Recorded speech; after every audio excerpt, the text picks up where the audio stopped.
Hello.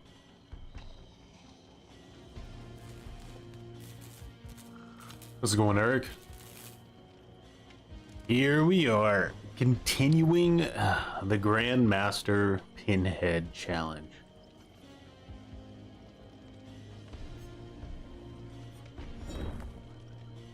We are currently in silver tier, and our rank is bronze 3. Yeah, this goes.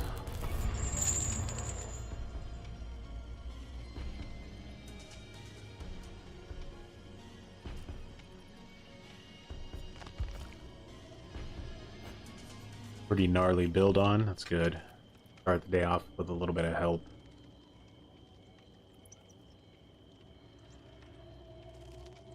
I'm cycling through my add-ons as I get them, but I want to keep all of my lament configurations and as many of my impaling wires as I can for probably gold tier of MMR, because we're really going to need these once we get there. I can use any extra impaling wires I get. Just need to keep a good even amount between these two, because that's definitely my go-to add-ons for gold tier when the triads really start coming out of the woodwork.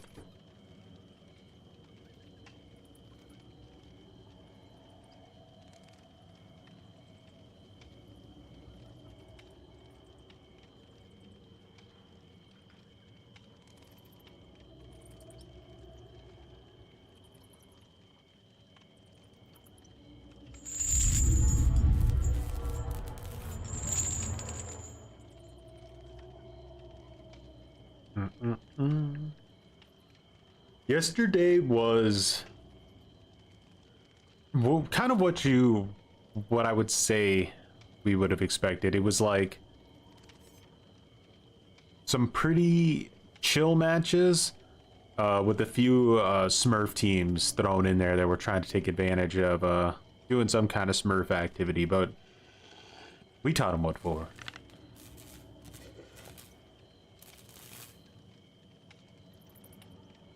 Oh, you're new to DBD? So, are you more interested in the killer aspect or your survivor?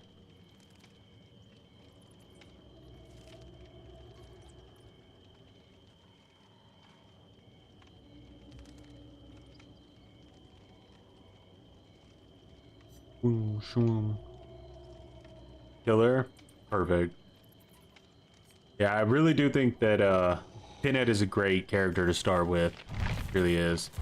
You know, you learn a lot about like the fundamentals of the game, so his skill set will transfer to a lot of other killers in the game, which is important, right? Like, if you just get on this game and you say you want to learn a character like Nurse, nothing about playing Nurse will translate to any other killer in the entire game. She's like a separate game.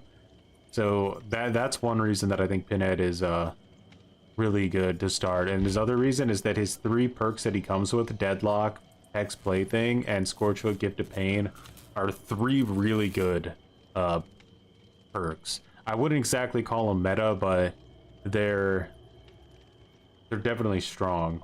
I don't think you can get more value outside of like maybe Artist from a killer's perks.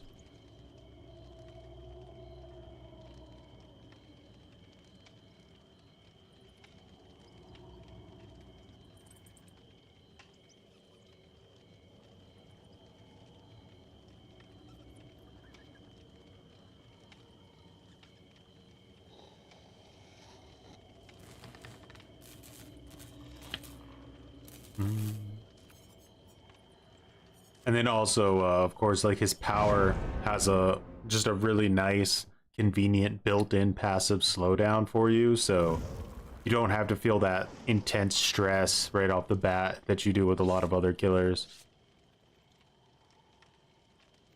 Cenobite. Gotcha. How's it going, Majestic? Get my flesh rips. All right. How does that redeem work? So how that redeem works is that, like, you would say Cenobite, and then everybody that was like in the chat would basically say one thing that they wanted in that Cenobite build. So you could only pick one thing per person. Ooh, an Eerie Crow's offering. Things are getting real. You could only pick one thing each. So let's say you wanted save the best for last. That would be like your thing that you picked. And everyone in chat would be able to pick one thing until all the slots and add-ons were used up.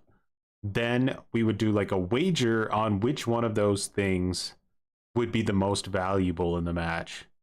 Which thing would we get the most out of? So there'd be like a salt wager. The only issue is that I need to remember how to actually do that, the whole salt wager thing. I need to check that out on Twitch after this match is over. Alright, here are the Crows offering for our first match of the day. Silver tier MMR.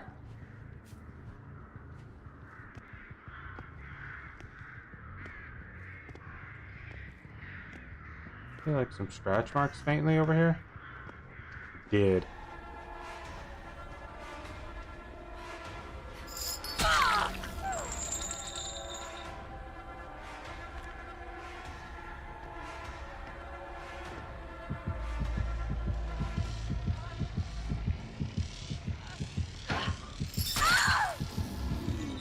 Oh, that was a good play. If she would have had, what's it called? She probably would have got away with that. Like, Lucky Star. It's a perk where you jump in a logger and you don't make any noise. That would have thrown me off so bad.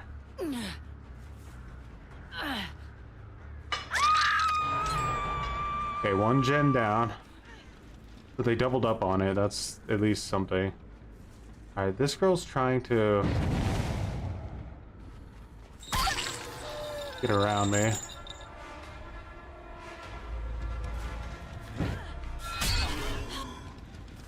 Okay, so now we got some injures going. Over here.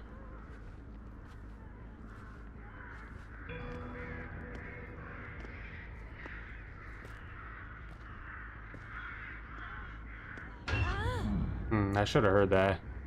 Need to up my volume a little bit. We got more than one head-on player. Missed my chain.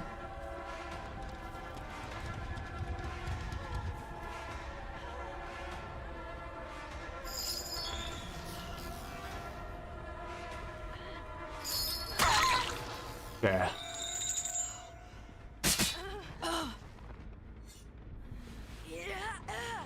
Definitely going up against some swift action here.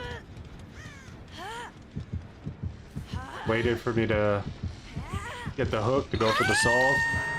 The box. You opened it. I came. Yeah. Didn't mean to shoot that out so early. Running towards the hook, which is a bit of a strange move. Oof, how did I miss that?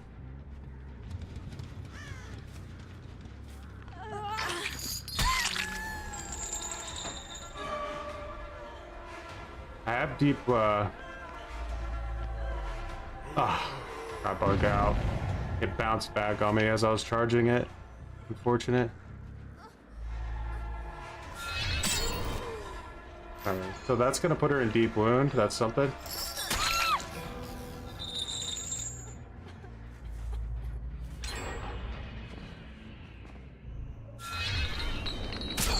Alright, we got another injure on her. That's my add-on doing that. That's just not base kit.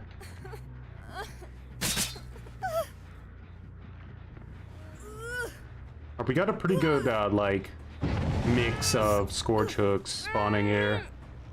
We're gonna have to get some kind of snowball going. I don't want to see them be able to reset.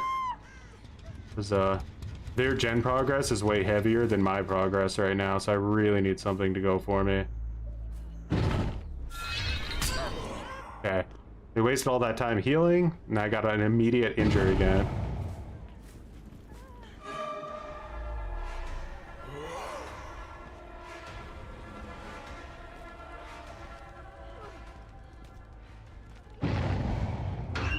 That hits from that distance? There's no way that hits from that distance.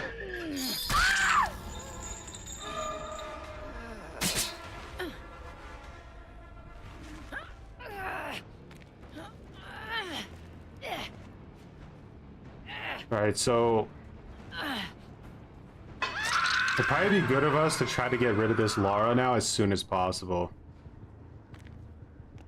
We're gonna really try to play this. Let's see if we can figure out where the configuration actually is.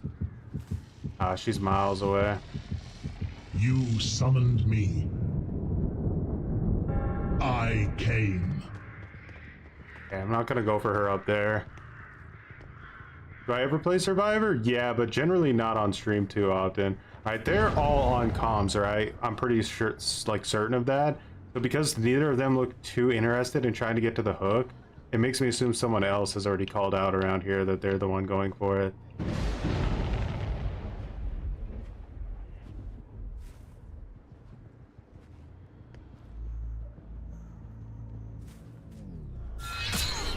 Alright, so one away. We want to just be hitting them with as much of that as we can.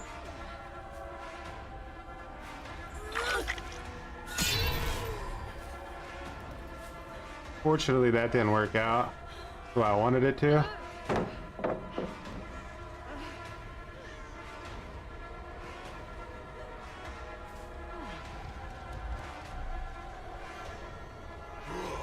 I should have downed that funk.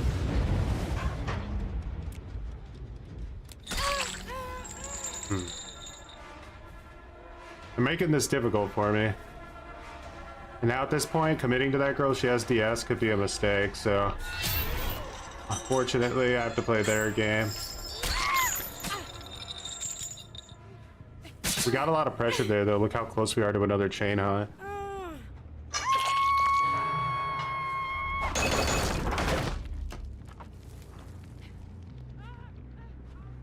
Can you repun that? I can know the way. Alright, we canceled her solving the box. That's pretty big. We gotta commit to chasing her though.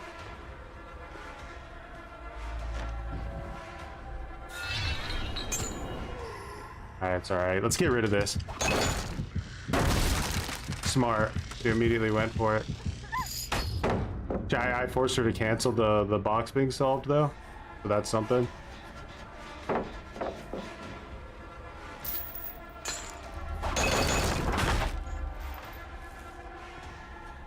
And finally got that unhooked.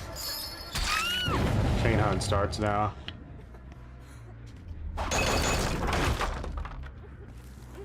This is definitely more of a try-hard match than I would expect in Silver Tier MMR, but it is what it is.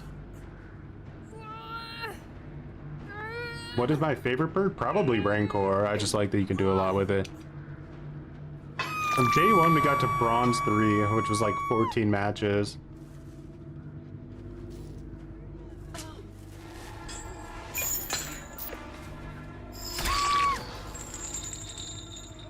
That girl probably has DS, because it looked like she purposely wanted to go down.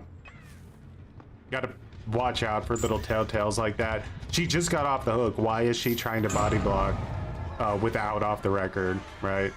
The only logical reason would be because she has DS.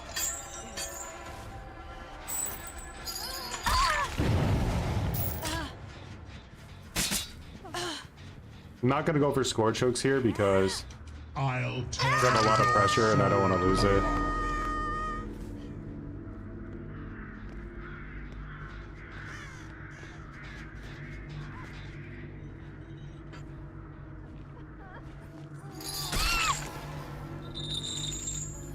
We know this girl just hooked or healed somebody, so we can hook her.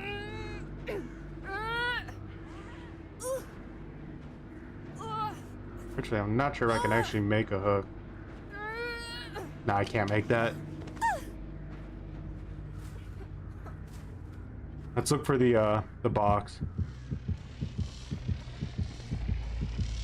There's a small chance we're able to stop that.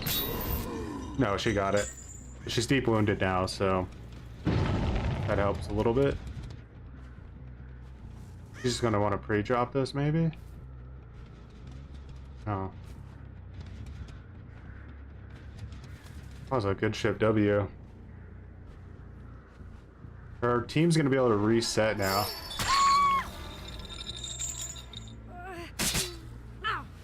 So let's get her on a score choke then. We really need to get a kill. Yeah, big fan of Devour Hope too. I like perks that give me Mories. I'm a big fan of Mortying people. Damn. Just missed that. This girl, I'm guessing, has DS again. Did you see how she's trying to bring me in, bait me? That's something people do with DS because it's an anti-tunnel perk, you know. Always keep an eye out for that.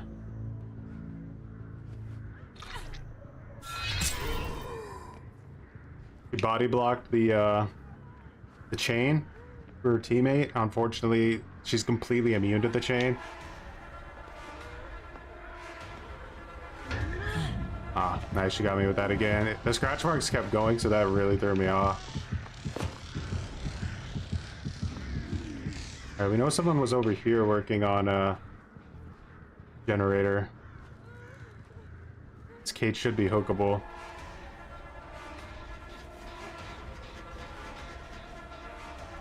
I'm pretty sure she touched a gen. Instantly broke my chains like they didn't exist. That's always fun gameplay.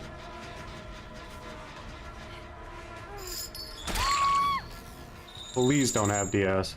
Now you must come with me. Okay, she did it. That's lucky. She actually touched the generator. Based on what I've seen, I think a lot of these players have DS on. Decisive strike. So 1 minute after you get unhooked, you're basically immune to getting picked up by the killer. If the killer tries to pick you up, they can hit you with decisive strike and it stuns the shit out of you and they get to run away and you lose literally all of your momentum. It's pretty devastating.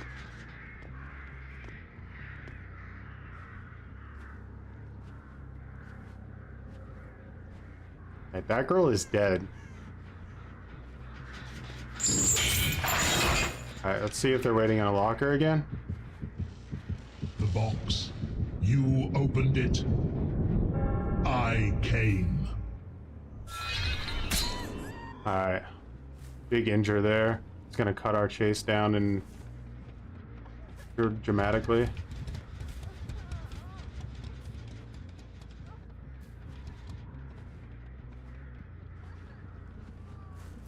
Wing, are we?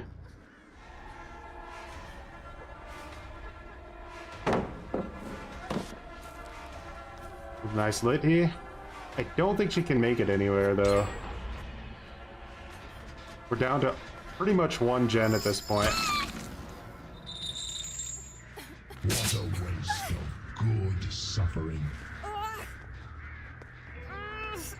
This was a very, very like subpar tryhard. Oh my god. That did not make any noise. Dude, these guys should not be in silver tier MMR, I'm telling you. 100% should not be here.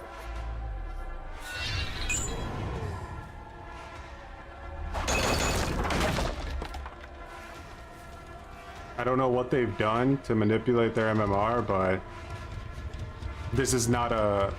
This is like a full top MMR team here. So they're smurfing or they've done something.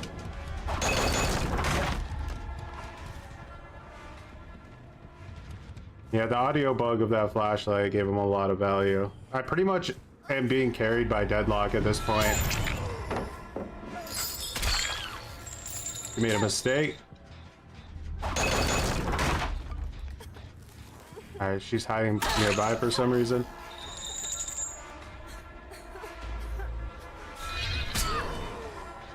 Okay, we got rid of them. Watch out for some more random ass flashbangs that like no audio.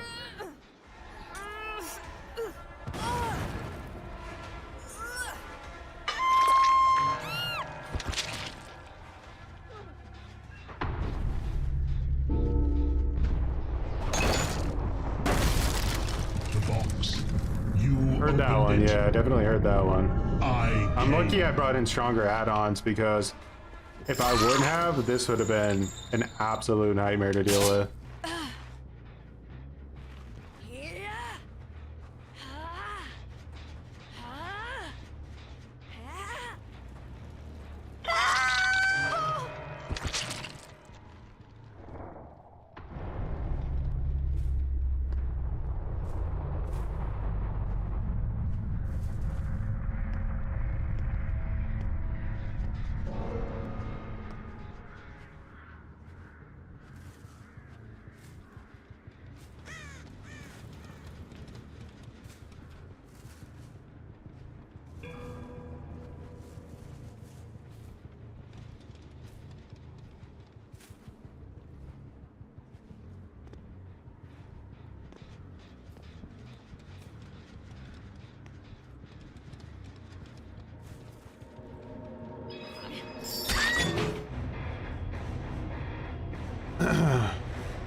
Incredible how having a shallow wall around a corner cuts out 100% of the audio. Yeah, that's definitely weird. So, there was the Jill with the decisive strike, the Lara with the decisive strike. I actually thought Kate had it too, but it looks like not. But yeah, definitely we're bringing the sweat that match.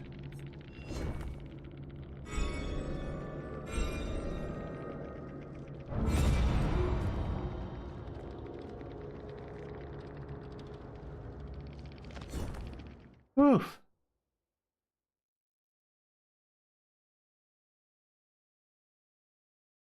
Not gonna lie, like sometimes after you play those like super sweaty matches like we just played, you feel a bit robbed when they get the hatch. Like I understand where slugging for the 4K comes in after like they make you sweat that hard and then they get to escape for free. Like did they deserve it? No, they don't.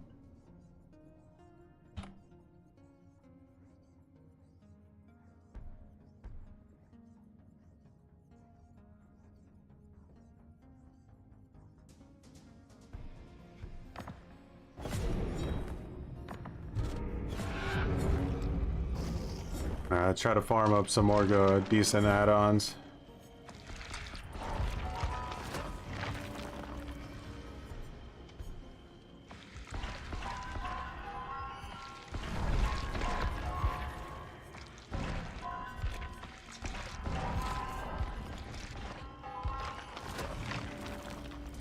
Yellow head. There one. This I think you might mean this hex plate thing. So this is every time I hook them, it puts a hex totem up on the map, and until they cleanse that hex totem, they can't hear my terror radius, so I can like sneak up on them and they won't know I'm coming. No refund, Sag. See how that works, yeah. Well,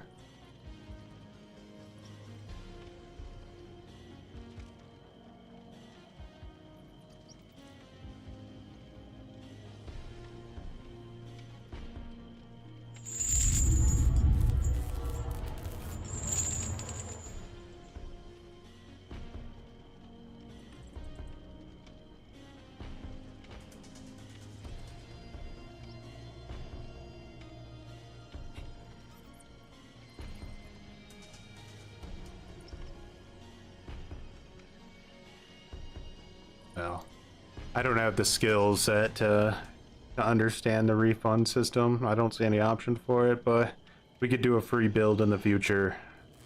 I'll give you an IOU, old school style. Oh, let's snatch up this black ward.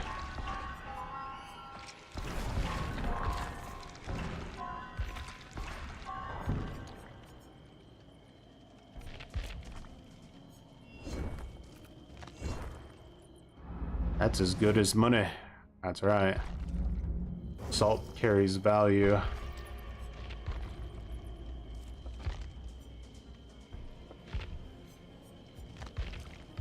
Obviously, we want that microphone, but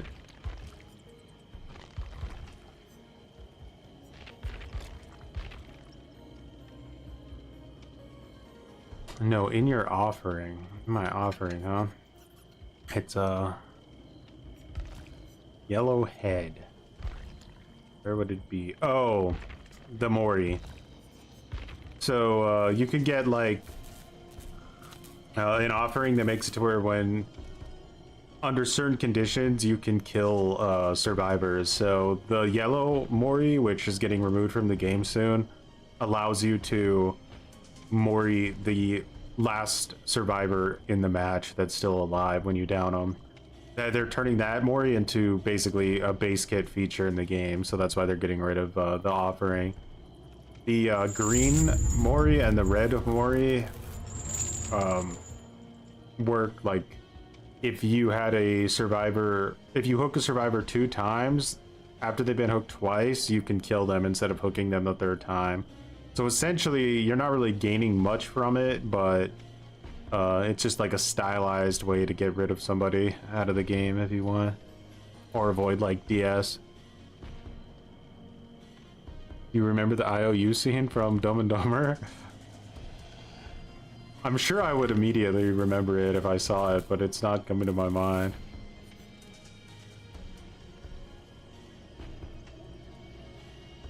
Don't they steal somebody's money and then just replace all the money with a bunch of like IOUs posted notes or something?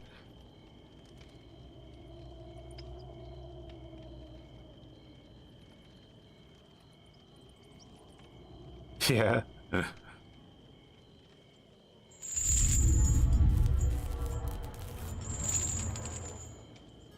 15 win streak indeed.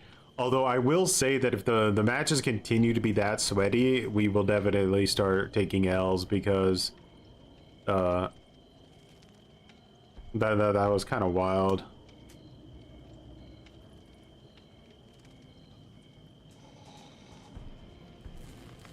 Yeah, we should definitely not be getting sweats that hard yet. Do you have any games on the original Xbox that I'd like a re-release of? So one game that I was a massive fan of was one of Rockstar's old games called The Warriors, which was based on like this 1980s movie, which is like super unique. And the Rockstar, for whatever reason, decided to make a game about it, and it was such a unique and awesome game. Like it was really, I mean, it's a Rockstar, right? Like I don't think they know how to make a bad game, but still, I never really played another game like it, and it had so many different aspects to it. It's crazy. Like back then, co-op was kind of like a rarity, and like you could play like every single thing in the game in co-op. There was like sort of like open world to it, which was again crazy for a co-op game. The graphics were really good. There was just so much in it. It was probably one of the best games that nobody knows exists.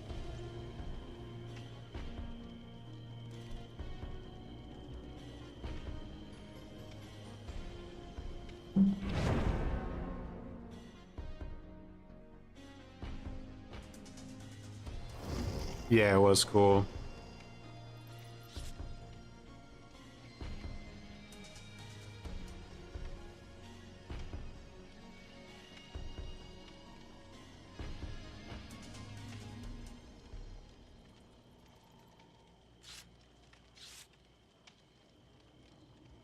And like I said, it just had so much, like outside of like that, like not only like there was like free roam, there was an entire 2D side arcade game that was like Streets of Rage that you could play that they just had in the game.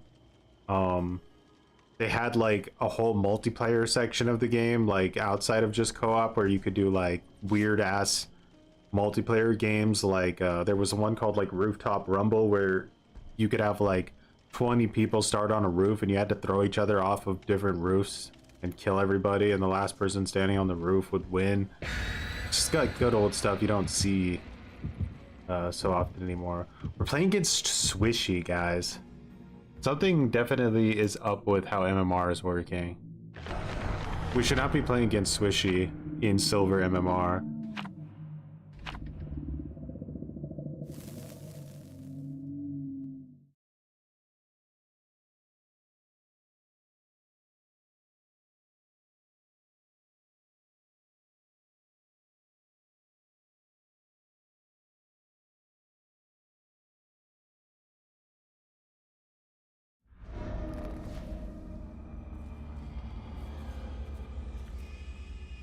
Like, you assume this is my 15th match of Dead by Daylight I've ever played, and I'm already playing against, like, max MMR survivors. Isn't that kind of fucked?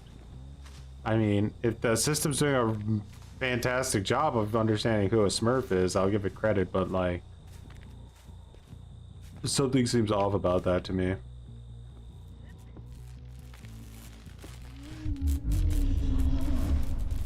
We're splitting up on gens. They want to do 4 or 3 gens right at the star.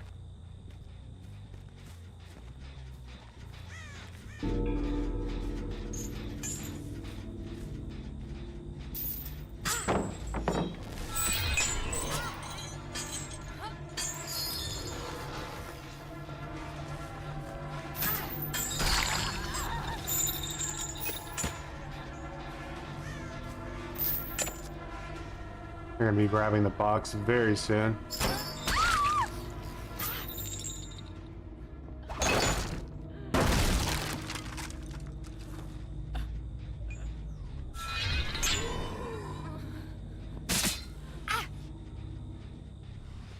Alright. We have a really favorable thing we can do here for ourselves, and I think we need to play this match ultra sweaty, so I'm gonna go for it.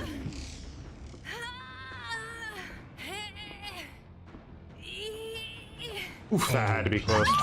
No tears. They are a waste of good suffering. Alright, now we're gonna try to patrol this building.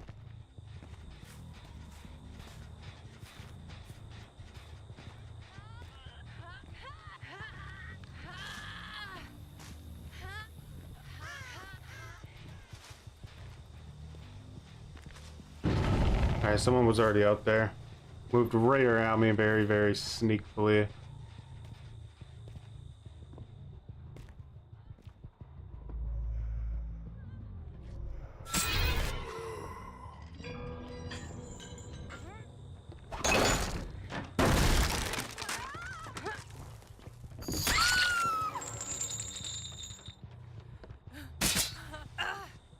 Alright. No DS. That's big. We have someone on death hook at 5 gens.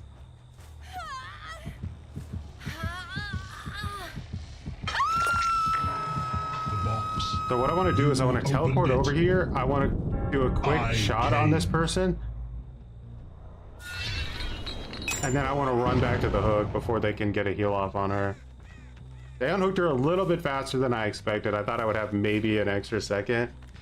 But they're going to be really desperate to get that heal off under the hook as fast as possible. Oh no. I want to do it stealth.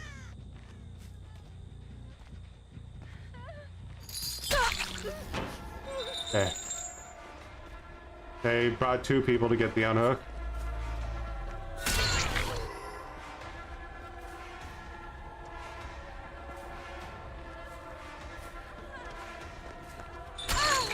Alright, lots of free pressure. Now we just gotta hope this Michaela doesn't do anything too crazy, and we should have this. Gonna pre-drop it? No, it doesn't.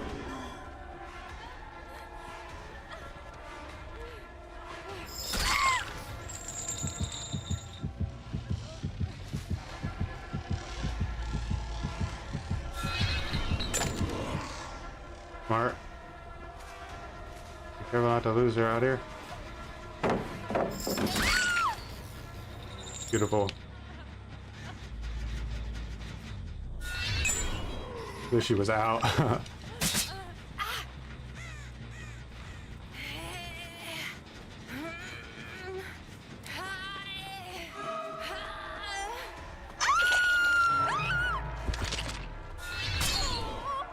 Okay. They're gonna want to reset. I want to break that reset up. Where's this girl? I have no idea where that cage just went, bro. She vanished. Maybe sprint burst? Alright, this girl didn't get a chance to heal, though. I'm playing super hard because clearly I don't really know what's up with this Swift. It could be that they just had one newer player on the team, Michaela, and that's how they got such a easy team, but Oh man, I'm so hindered.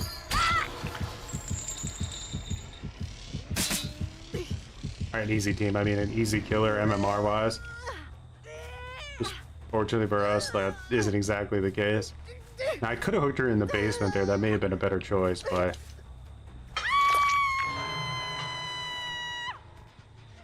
Could be 3. I don't think that the MMR system would have matched them up against me if it was a 3-man. I would have to be like the only killer searching for that to happen.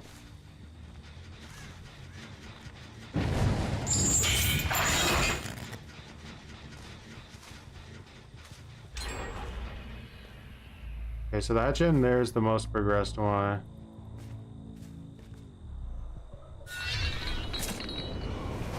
Okay. Probably gonna try to finish that heal. No? Okay.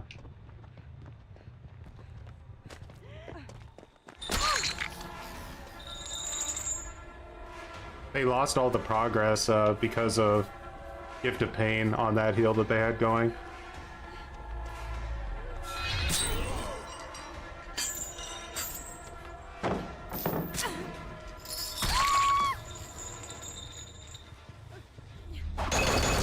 Gotta watch out, they do have some flashlights out there in the wilderness.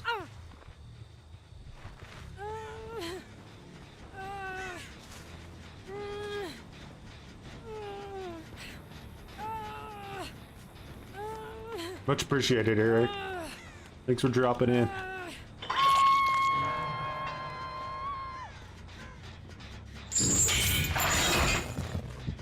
The box. You opened it. I came. Might for just a complete prediction shot.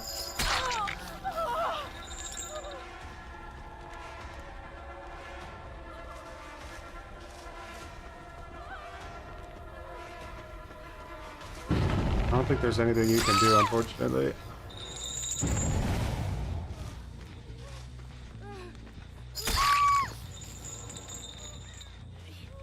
Yeah. Just wish she might have Unbreakable. Go ahead, hook him.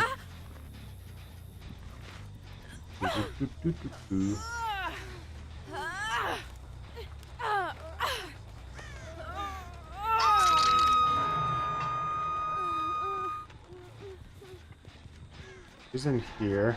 I pre-drop this? Yeah. Run past me? No.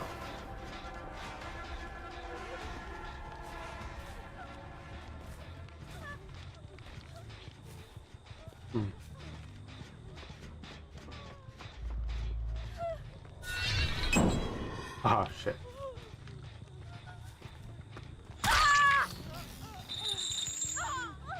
GG's. Now, did I play that super aggressively? Yes. But sometimes winning and losing a match can be the difference between playing super aggressive from the start and not playing super aggressive from the start. Appreciate the extra blood points, so that's going to help us a lot.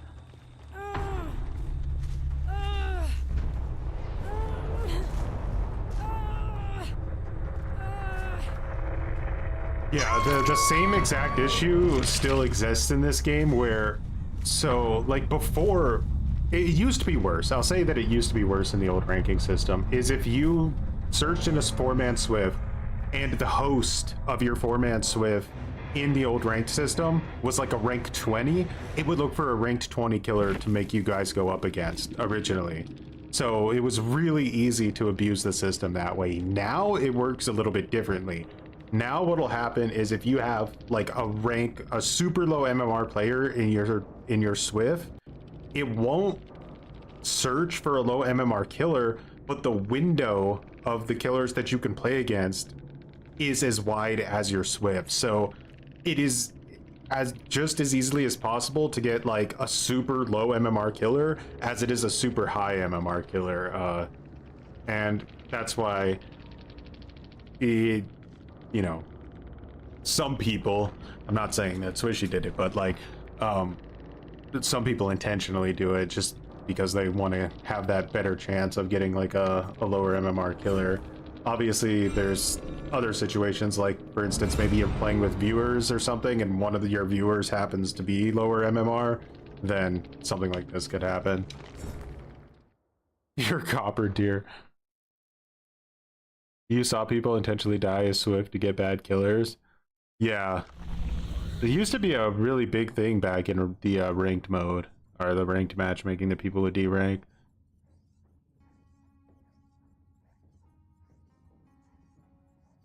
MMR text. Okay. Get that updated.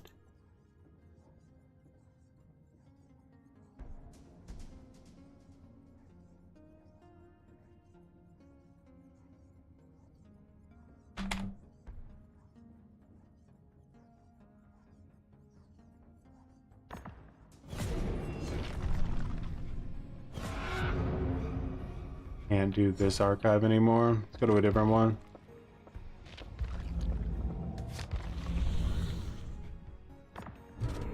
Okay.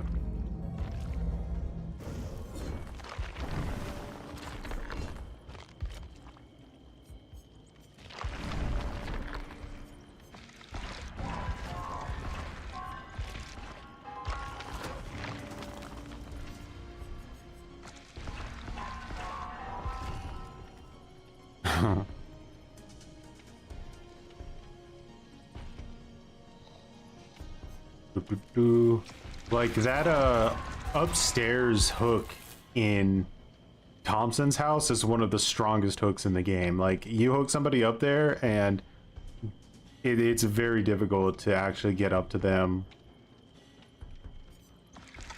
if you're proxying.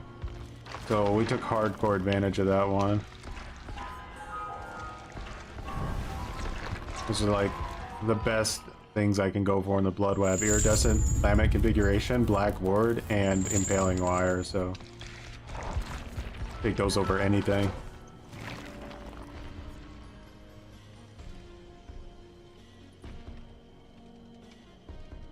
There's this one PS2 game I wish I could get my hands on again called HSX. It was a racing game with anti-gravity vehicles, and you could build your own custom tracks with all sorts of stuff. It was awesome.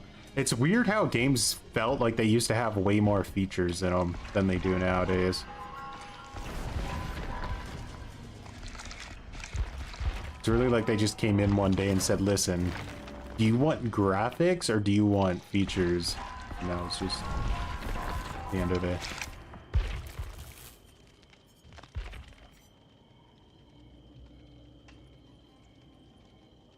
When the game had a bigger player pool, the game had, or when the game had a bigger pool, the game had more players. Now they want to farm people who are new to milk their money. That's kind of one of the core ideas of MMR, is to try to make the gameplay experience like way better for, you know, less tryhard players, so that they feel more inclined to stick around and spend money. Pretty. It's just cringe that they don't show people their MMR, right? Because they don't want you to know the truth.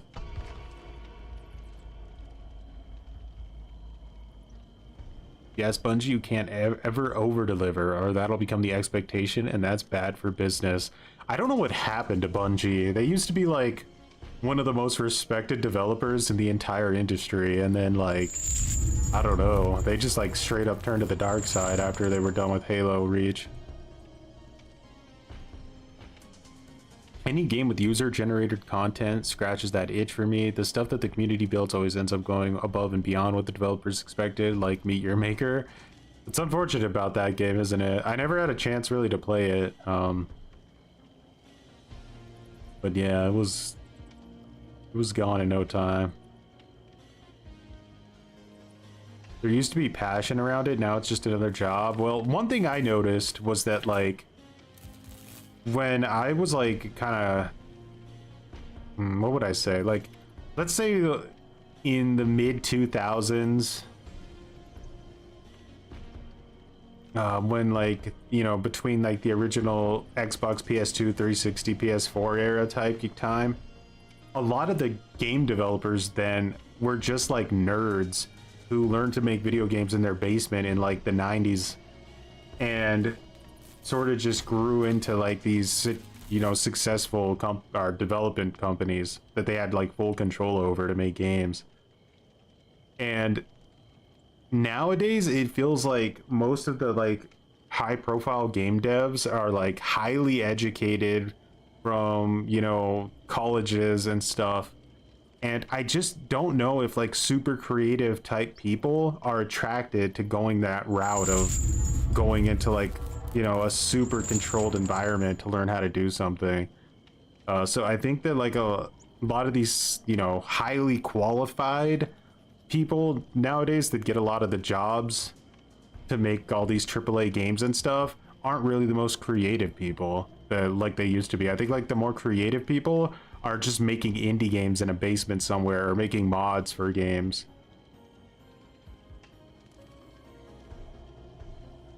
How many more of these add-ons do I have?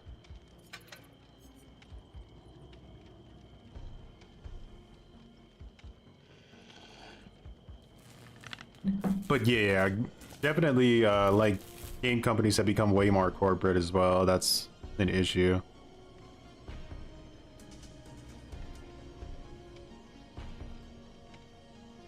But it can't all be blamed on corporate because there's like example after example of like EA or whatever will just give like a development company like complete control over their game, say like make any game you want, you have total freedom to make it, and then somehow we end up with like a Mass Effect Andromeda situation, which is like not the best game in the world, but like you would expect that like if BioWare can just make anything they want and they have a decade to do it and they somehow come out with like Mass Effect Andromeda, like at some point we have to just blame these developers for pulling out the gutter tier.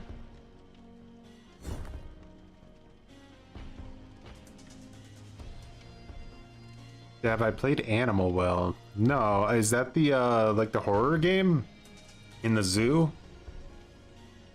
Or is that something different? So 2,100 can get 3,000 MMR players, right? Well, technically, like there's brackets, but the brackets expand. So like you know, I have 1,140 MMR, and I guarantee you, I just played against a team that had multiple gold tier players in it. So, you know, the MMR system can be a kind of a mess. I think it wants me to fail. It started before its release to an extent, but I think Fortnite BR was a massive decline for gaming in that they showed the entire industry that you can come out with something that's not great, then go back and fix it later and become wildly popular. Yeah, games as a service really brain rotted the gaming industry a lot. Because like these publishers are just so desperate now. Things like Concord and Suicide Squads of the Justice League, or whatever the hell that game was called. Desperate to make just the most gutter tier games as a service game possible. Skull and Bones. It's a puzzle platformer. Yeah, no, definitely it's not the one I'm thinking of. Highly qualified from college, nope. Yeah, I'm just saying, like, you could have some guy who's like a world-class Skyrim modder come in, you know, to get a job, and they're not gonna hire him even if he's made like the best mods ever. But then you can have someone who comes in with like 16 degrees from like multiple different colleges, and they'll be the one who gets the job. And like in the end, who's actually going to be the person who, you know, moves like the dial?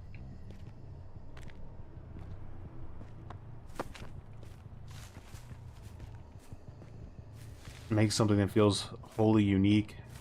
I want to put up a boon. Time to give up on Hook.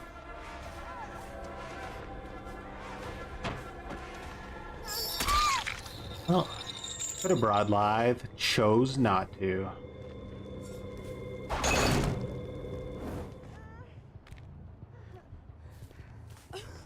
Now you must come with me. It's a good try. Do you see what I mean though? Like, do you see what that Fung just did with her flashlight and how gutter tier of a play that was? Like, this is the MMR I'm actually at, so I should have never played against those guys in that last match. I came.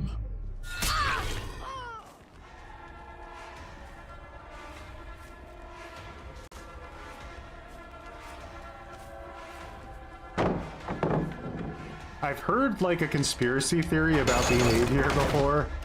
That's obviously, it's a complete conspiracy. There's a good chance there's zero truth to it, but the conspiracy is that behavior will find people in the community they don't like. And people in the community they do like, and they'll make the people they like don't like have higher MMR, and the people they do like have lower MMR, so they can have better matches. More favorable matches, which if that ever like got confirmed would be hilarious.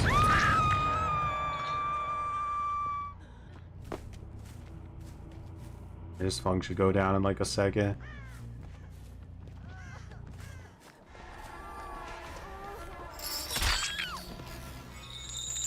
You agree on this theory? Dude, she DC'd. How dare you M1 me, you son of a bitch!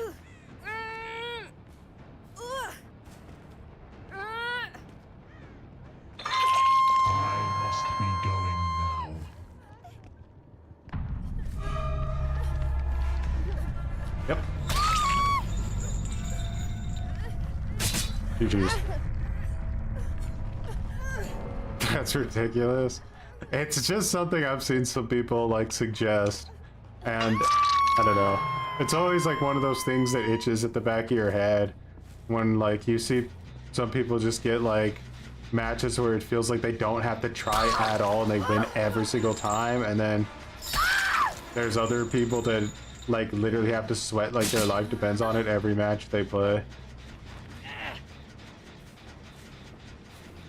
Kind of believable in the current state of the gaming industry. I know, right? I mean, behavior has done spiteful things in the past to people they don't like.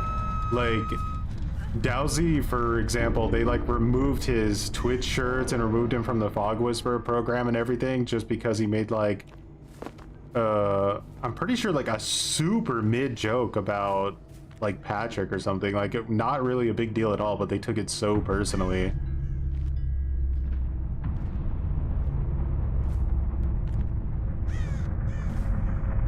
Yeah, they can definitely VPN for easy matches.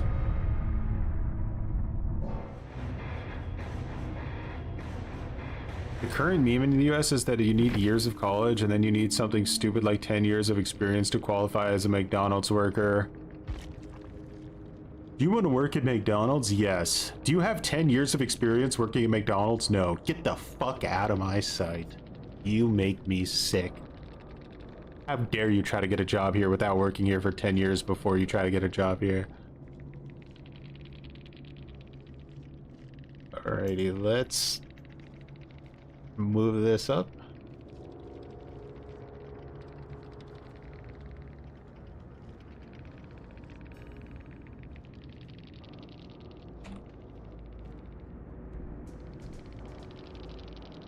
But like you saw the tier of gameplay we just saw, right? Like you saw what those guys were, how they played the game. Look at their perks.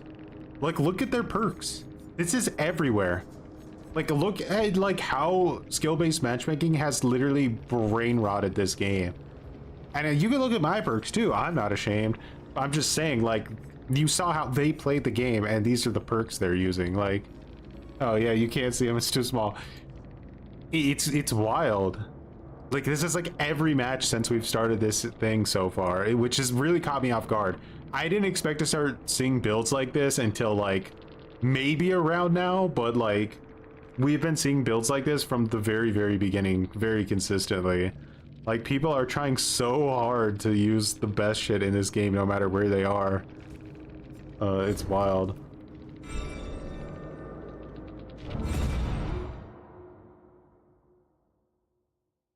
Patrick did try to claim that this game was like hockey and poorly explained why the MMR system only takes into account kills and escapes.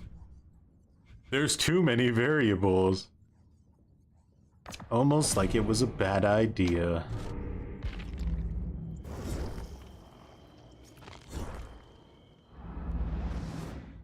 Not showing MMR is like playing chess and you don't know what the elo is you're facing.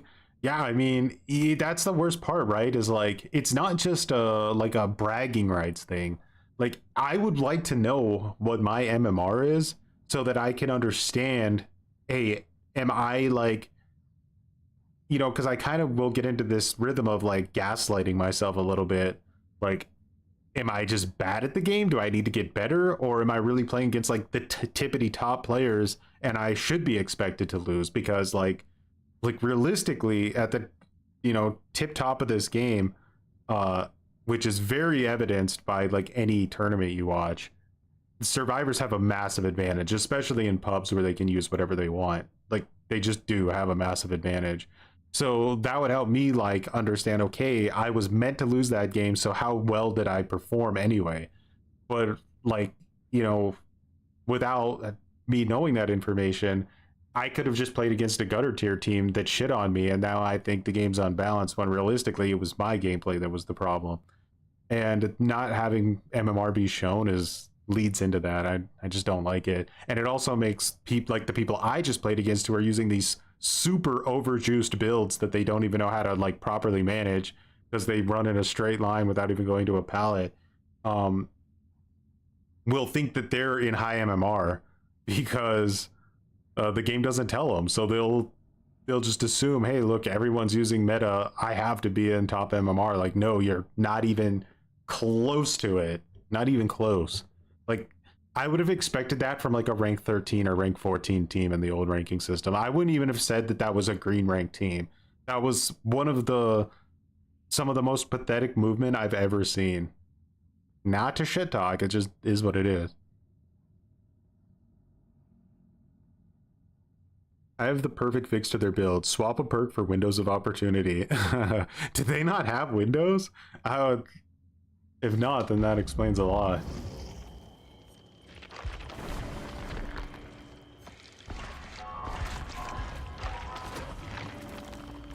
Got another Lamet. Got another impaling wire. Wonder whatever happened to impaling wire and Sklitzia. Maybe someday they'll return to us.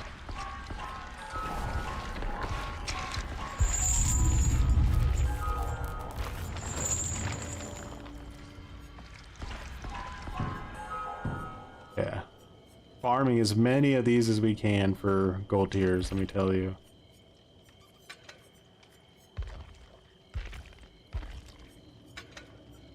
How many more matches can I play with these two? Yeah.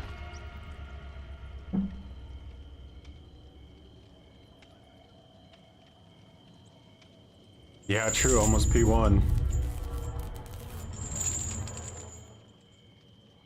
You can't even see Prestige 100 anymore. I know, they try to hide everything so savagely.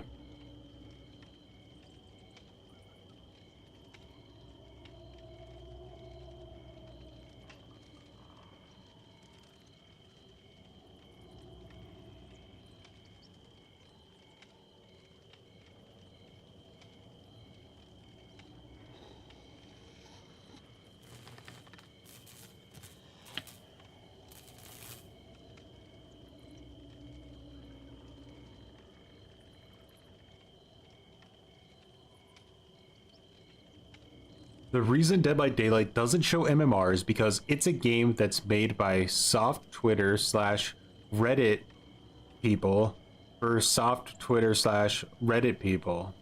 Ban me for the truth or make me head mod. There's no other option.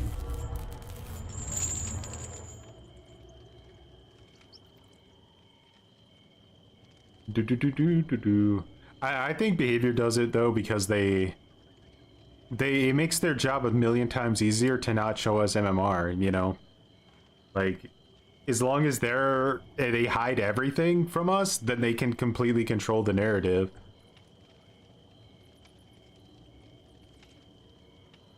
They can put out any weird stats they want, not explain at all how they acquire the stats. be super misleading about things, do whatever they want to do to make it seem like the game is well balanced.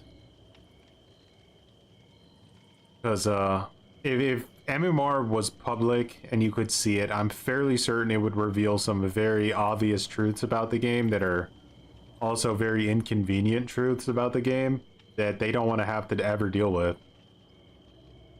Particularly Survive with Friends. They complicated their own job by implementing MMR in the first place. Yeah, it was like an industry trend at the time. It was pretty big. Like every game was adding it. And it was like, I'm fairly certain done to increase like cosmetic sales. Because they want bad players of the game that have money to spend more money. Yes. The pip system, like the old pip system mixed with the ranking system, was the healthiest way they could have ever pushed forward with this game. Yeah, it needed some adjustments, and a lot of the times when you try to tell people the old ranking system was like amazing, they'll point out these like really bad flaws about it that could have been easily addressed and fixed. Like, for example, we talked about earlier how you could search with one baby player on your team and go against a complete noob squad, or you could D-rank really easily to play against noobs. Like, yeah, it had those problems, but they were all very easily fixable. And having a game, like a ranking system that literally rewards you for playing the game well, was just so smart. How many games do you need to lose with MMR loss prevention? Well, the MMR loss prevention doesn't actually kick in until I hit 1400 MMR. That's where you pass up, you go into like the highest tier, and then there's a safety net so that, like, say for instance, like normally you die or whatever, you'd lose a match, you'd get 4 outed as killer, and you normally lose 20 MMR or whatever. I don't have the exact numbers, but it would be something like you'd lose 1 or 2 MMR instead of like 20 MMR, because they want to net you into that like gold tier and try to hold you there forever. They don't want you to leave that place. You're trapped.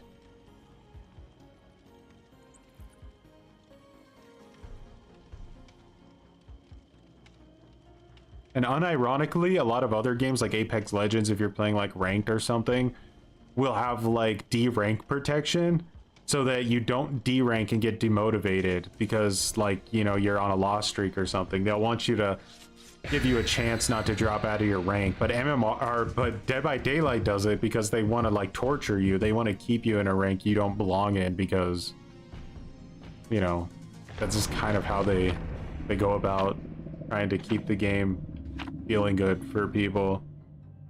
But obviously not you. Like, solo queue is here to be tortured infinitely and for all of eternity at the expense of everyone else, basically.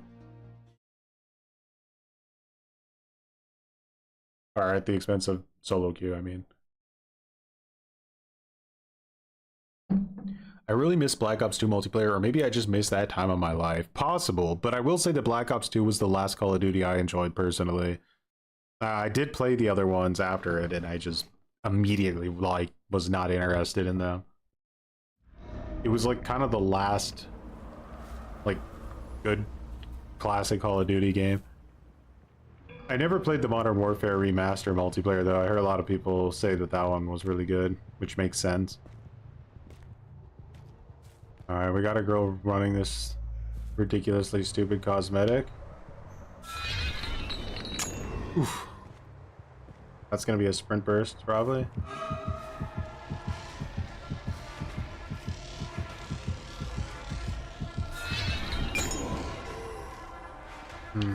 It's not really a good option here. Oh, she messed up the movement horribly.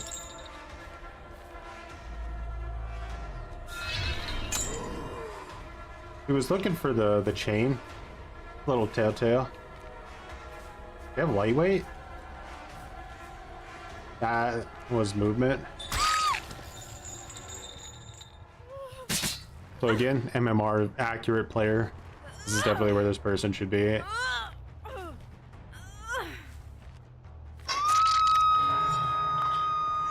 Yeah, I kind of miss Surge being like a base kit perk.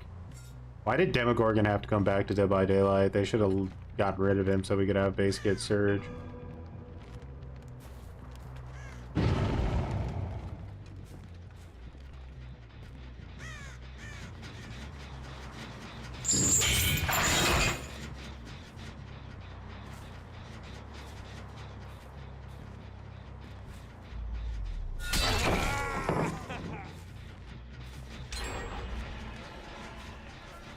They have overcome? That was a bit strange looking.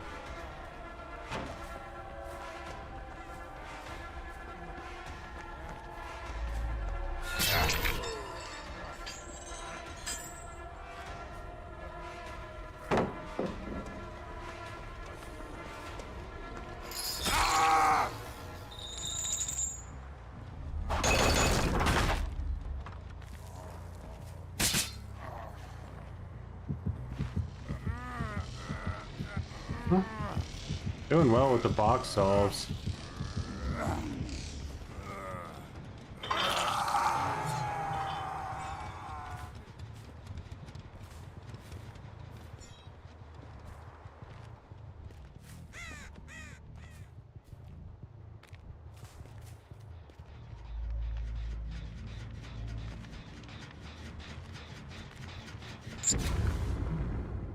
Residual manifest, huh? I did see her up there though. You drop down?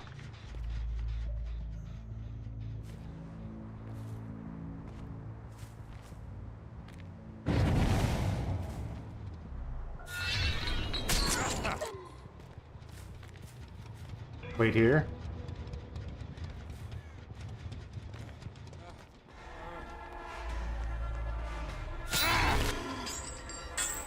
No, you can't use Dead Art anymore?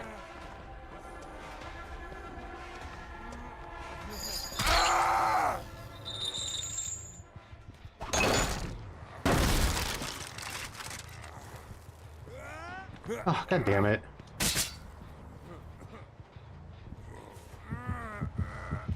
Bro, how that Kate is timing those box solves every time. The box. You opened it. I came. I'm getting wrecked, guys. Might actually, like, just lose this game to just gen efficiency.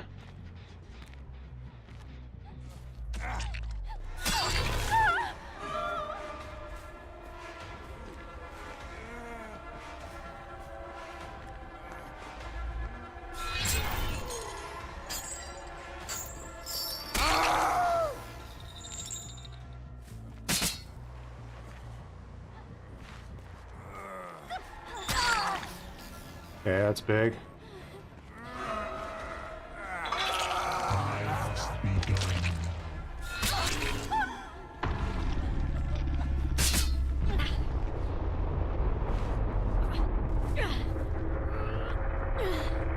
I have to start playing a little bit dirty.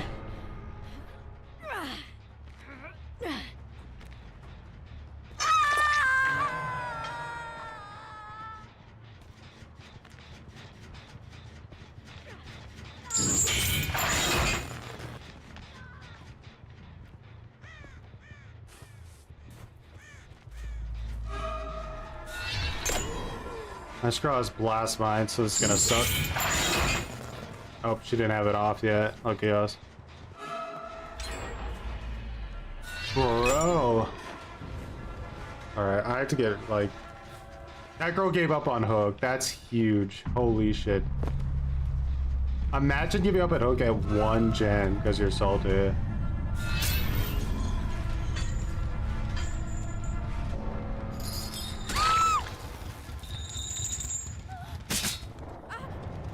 Lucky us. How the fuck were they doing the gen so fast, though? That was like crazy efficiency.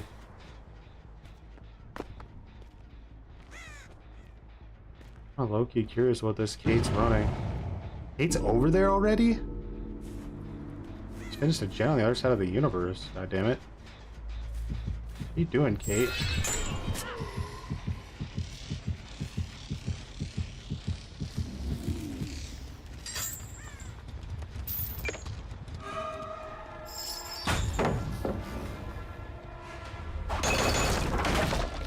You blind boomer. No, damn it.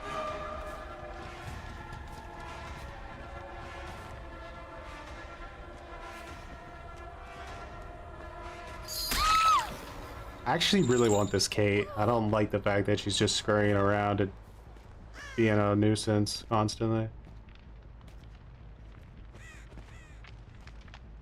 That's not on.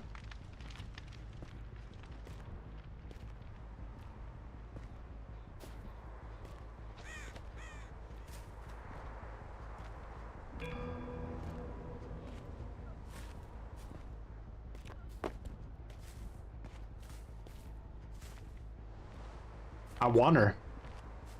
It just is what it is. I want this Kate.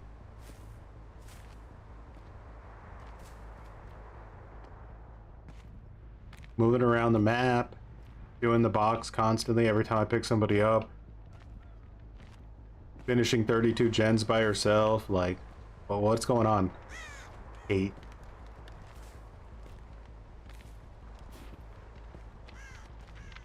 Some scratch marks. Heading this way.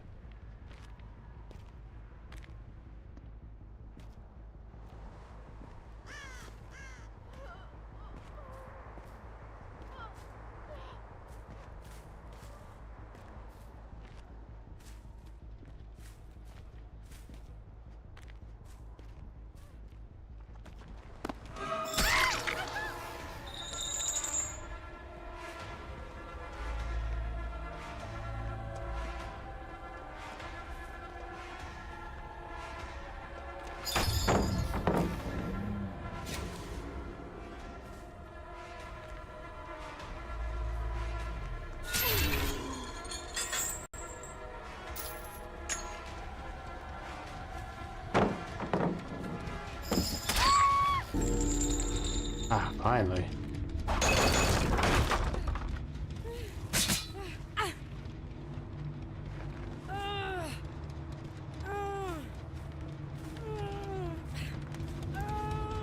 I'll tear your soul apart. Alright. Now let's go find,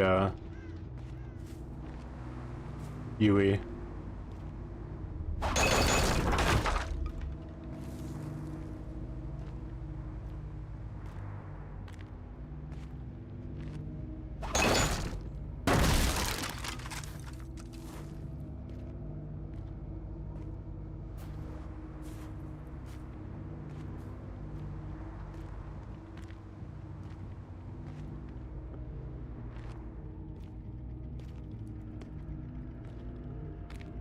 Mm-hmm. Oh, there she is. Terrible chain, pathetic gutter tier.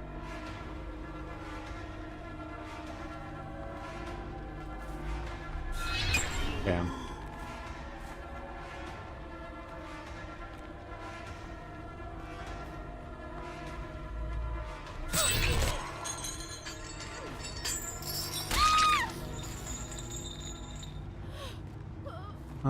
Shouldn't be an ish to pick her up.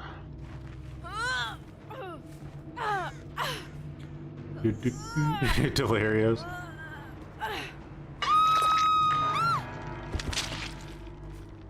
Let's look at some builds. I need some information about... Was that just really just baseline efficiency? Like, I didn't see any toolboxes, but like, holy goddamn, those gens. That was wild.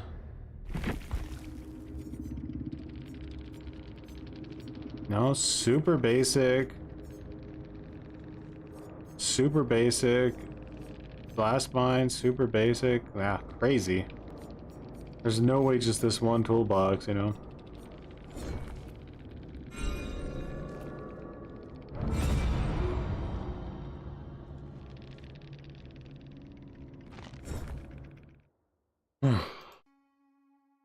Yeah.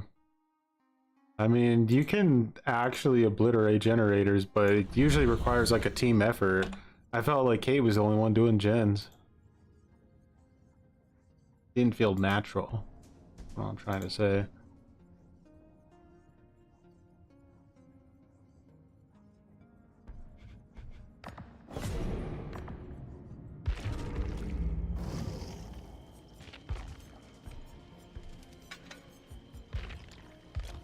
Alright, things are gonna get a bit scary after this because we're running out of our good add-ons.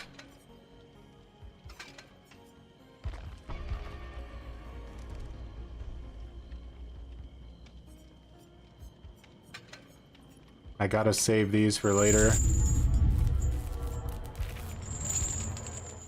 I can run a faster chain hunt for a little bit.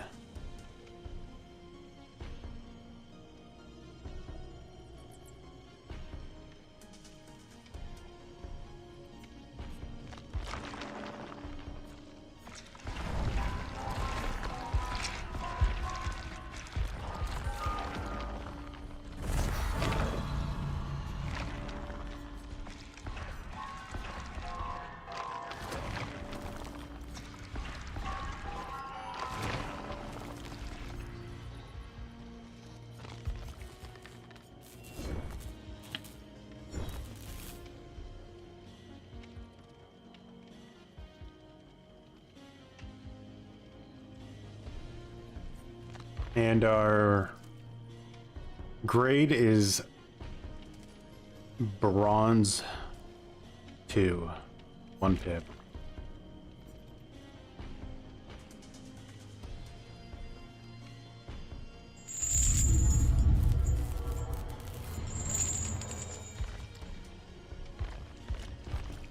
How many black wards do I have? 5, so I could definitely run a decent amount of these.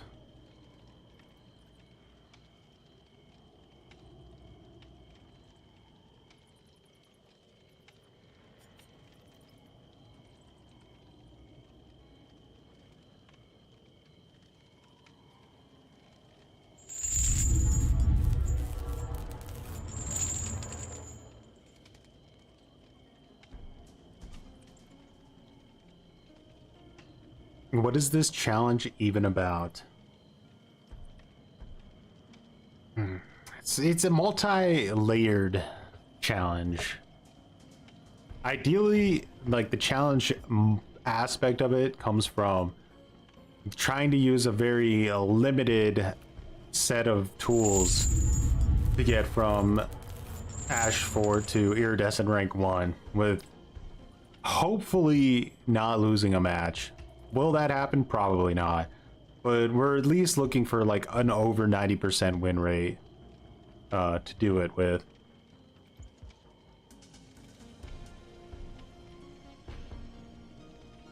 But beyond that, I'm trying to get just like a first-hand understanding of the MMR system, you know? Really go through everything we've been told and see how well it correlates to the actual gameplay.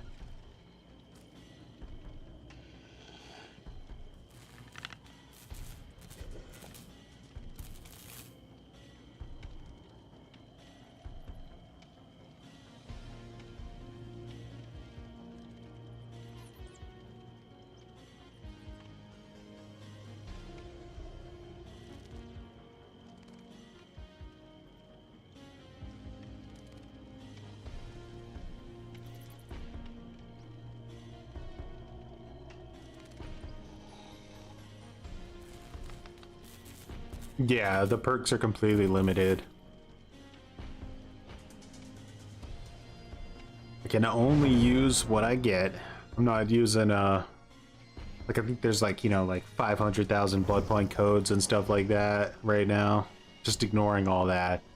Trying to make it as baseline as I can for, it's like an educational thing, you know? Somebody who is interested in getting on the game, playing Pinhead for the first time. Now I can have this series where they can literally watch me make a brand new account and play Pinhead from the bottom to the top.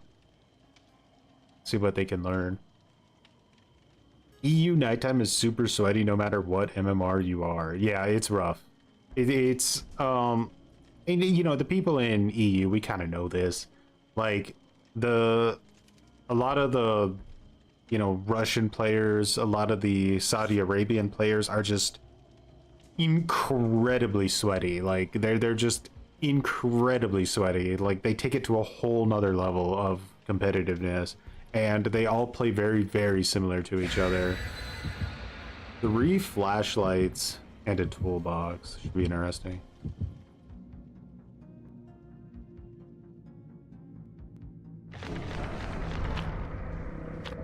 Only madmen will pick Xeno as their first character? Trust.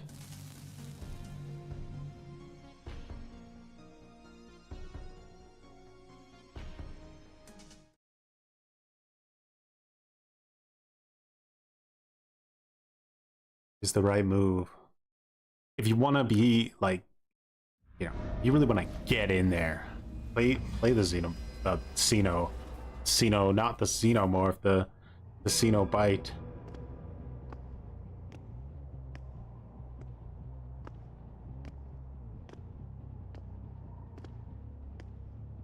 Xenobite. Did they go both ways or just that way? Just that way. Like someone under me.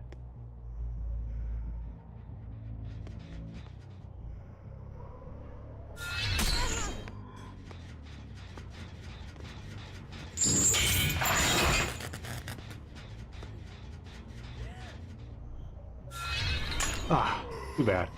That would have been delicious.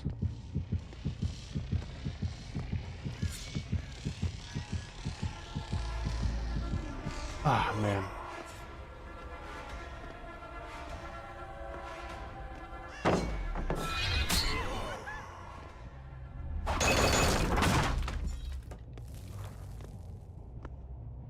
Map you can make comebacks on, but it's definitely not the easiest map to just get like inherent value out of.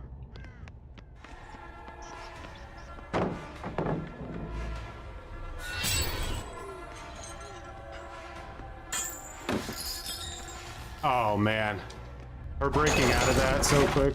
That's rough. That's where the engineer's fang backfires on you big time.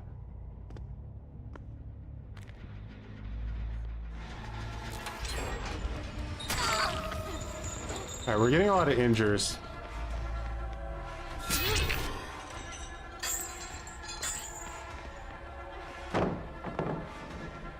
These super ultra safe pallets are not going to make this easy for us.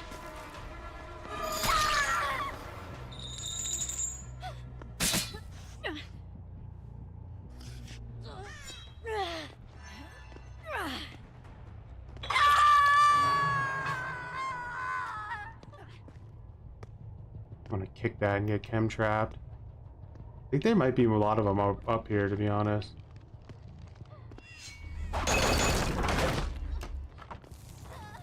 Alright, they're resetting, so I feel swift.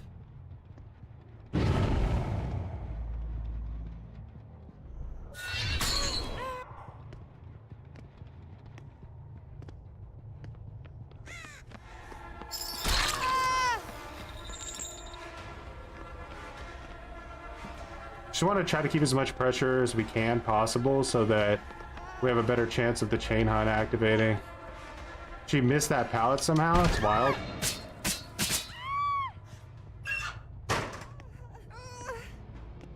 Alright. So here we're really going to punish them if they decide not to go for this unhook.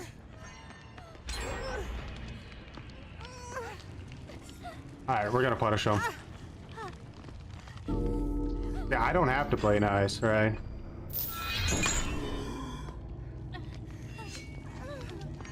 Now I'm gonna get this girl to second stage easily.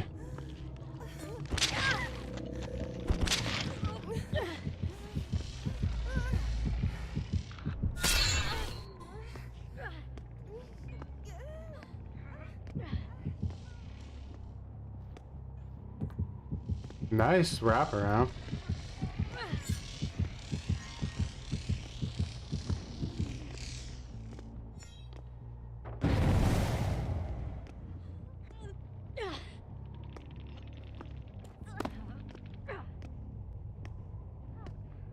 Up that way.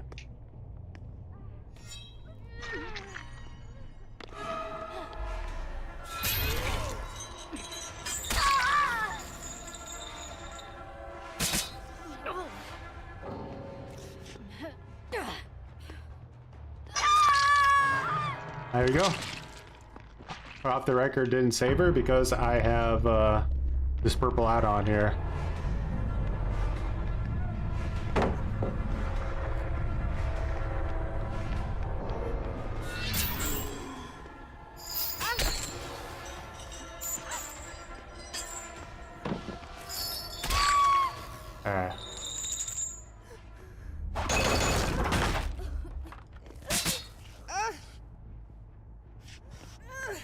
Not many people play this, even though it's broken.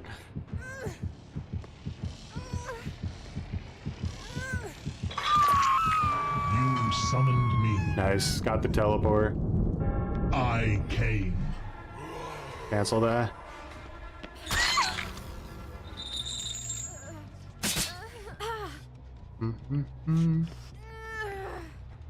Like a lot of survivors like think that it's a good idea to not pull the person off the hook while the killer is walking another survivor to the hook, because it forces you to drop. But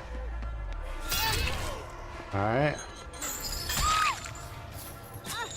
hey, you can punish them so severely just by dropping the survivor that you're carrying, because not only does it cancel the anti-face camper mechanic while there's a survivor downed under the hook, but now you just have like this infinite face camp pressure. Two people completely inactive and the other two have to somehow manage to save them. It's really rough, especially if you add in the chain hunt.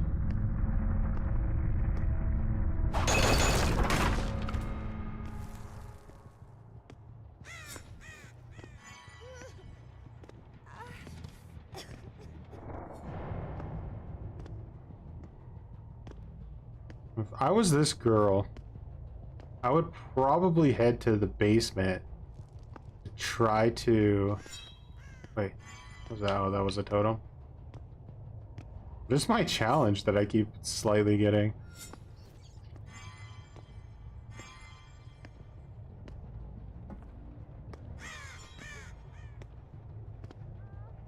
Oh, she's here.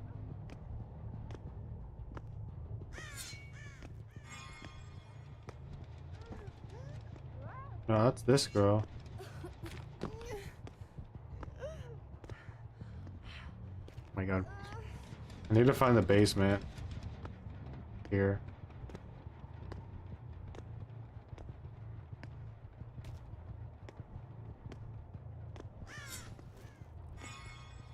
I would have picked her up, but I don't know what this challenge is. I don't know if that has something to do with her crawling on the ground, so...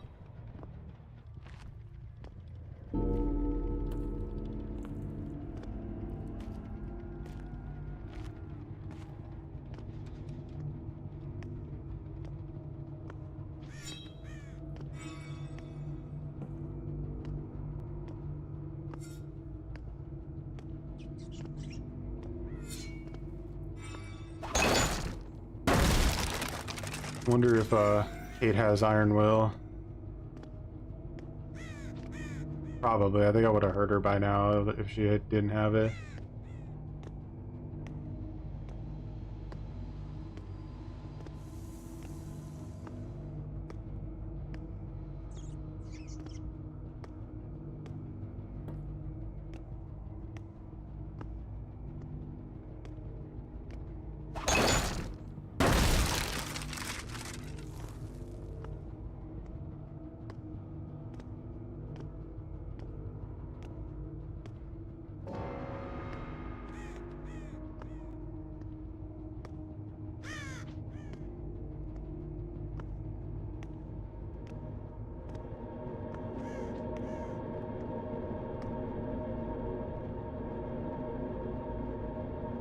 I don't have plaything on this girl, but she still might run to it if she hears it.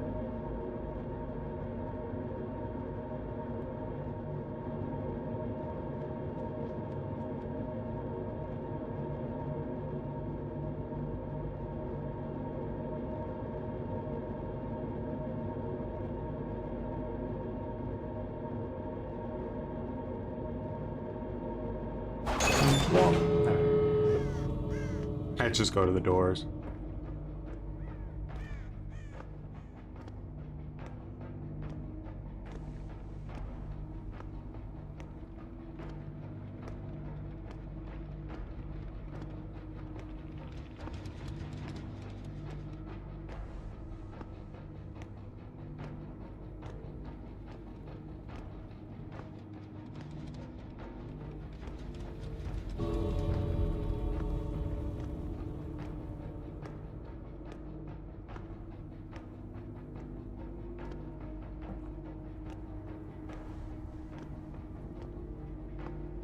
Maybe too careful because of Iron Will.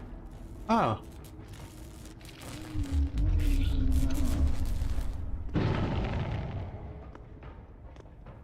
What a sneaky mofo. She walked away from it. Why didn't she just go for it?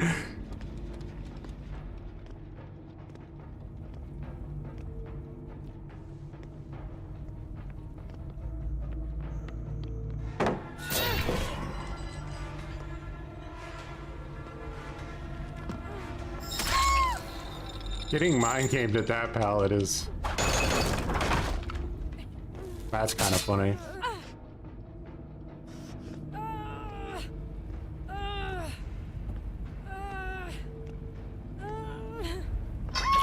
Iron Will should have been an exhaustion perk. It's never going to beat the allegations that having permanent "you don't make noise" isn't exactly great.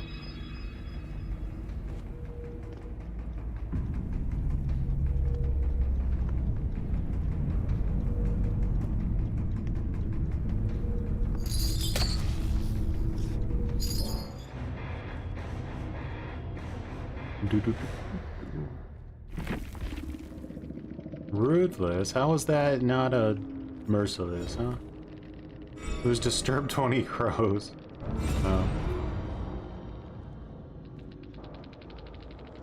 So, what did that Sable have that rage quit? She didn't have off the record or anything. She had exaltation. Exaltation, smash, hit, any means necessary. This was like a complete Chad build. I have nothing but respect for it. It's a shame that MMR exists in this game and that you're most likely going to be brutalized for trying to bring anything that isn't meta. GG. Troy, go to the bathroom. Do what I want. Get off the game, go to the bathroom, and take a shit. Now. Hey. Bathroom and shit now. Go to the bathroom and take a shit. I can smell you. Get off. Hey, go to the bathroom. Get out. Go to the bathroom. I can smell you shitting yourself. Get up and go to the bathroom.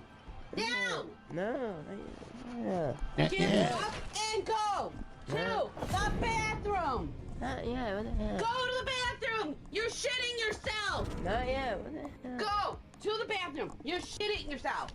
Not yet. No. I will rip everything apart. I swear to God. Go to the bathroom! Not yet. You're shitting yourself! Not yet. You're shitting yourself! Poop is coming out of your fucking asshole! No, Go to the bathroom! Not yet. What the hell? Go! Not yet. No. Go to the goddamn bathroom. Not yet. Oh. What do I use now?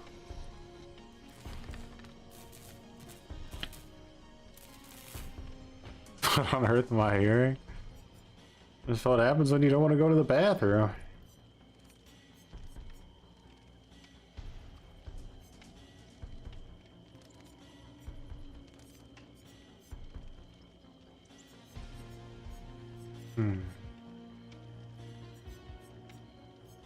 Alright, let's do some increased chain hunt activation time for a while. Burn 4 of these.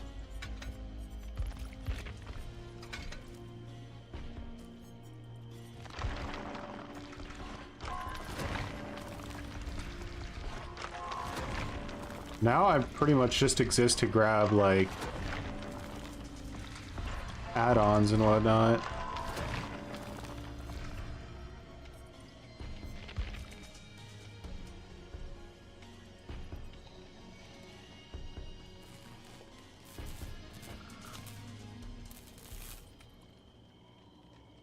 Yeah, there's a lot of things to it. Like, you have to make a new account. You have to track every single match you play. And you're never allowed to play another killer. You have to stay on one.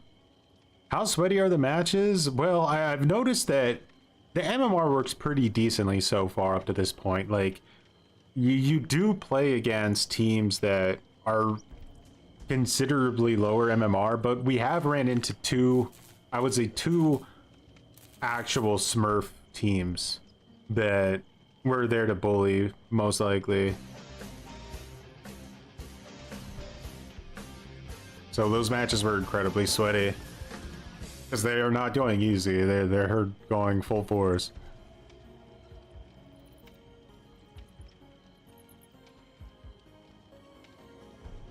You wish there was a way to check? Yeah, I would put my hand in fire that behavior will never make MMR public. The only chance of that ever happening would be if something like 2v8 becomes like a core mode. Like it's so popular it becomes a core mode and that becomes more like the casual mode. Then maybe.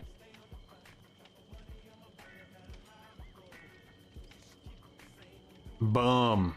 Much appreciated for growing some muttons. On 2 platforms too. Double mutton growage. Much appreciated. Have a good night. Have a good night, Scalantos. Get some rest.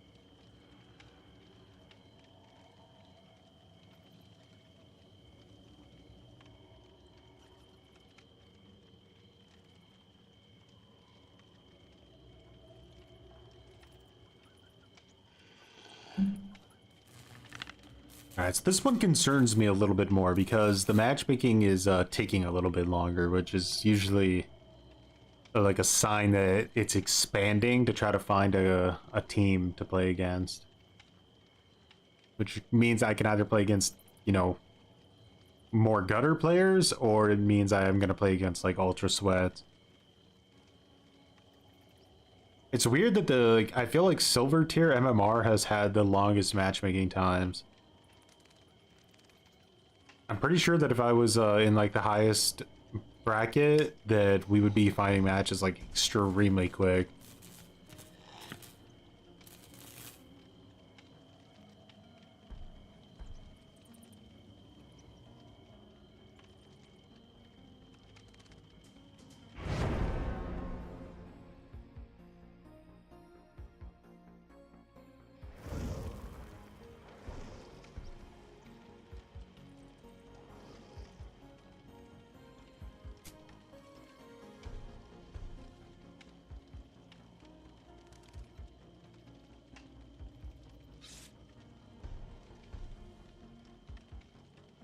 Well, we can be fairly certain that this is at least somewhat of a solo queue lobby.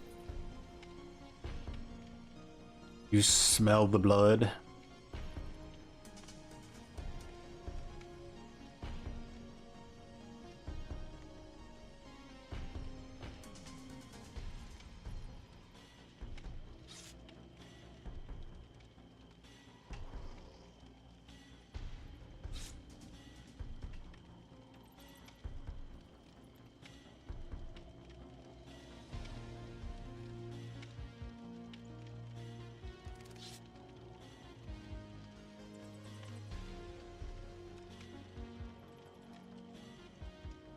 Alright, here we go. You're playing solo queue now without meta perks? I do wish you luck.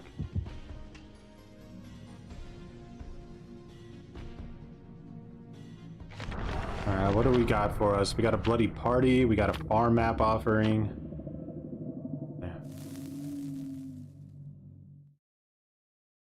What would you want? Like, why would you bring someone to the farm these days? Like, what happens if you know, did like one of the poopier ones, like Rancid Abattoir? Do you want to play on Rancid Abattoir? Let us know, Alexander. Let us know if you pipped. Why is it never 5 cobblers? Always one guy bringing it and then being immediately betrayed. It's rotten fields. Okay, so we got to be wary here of the gen speed. The gens can go extremely fast on this map. They're just insanely accessible at all times.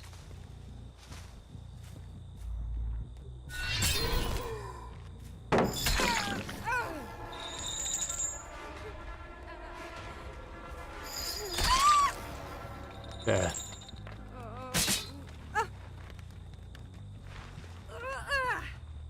Alright, looks like we're not gonna be able to get a scourge or a basement, so that's a bummer, but at least we get a plaything.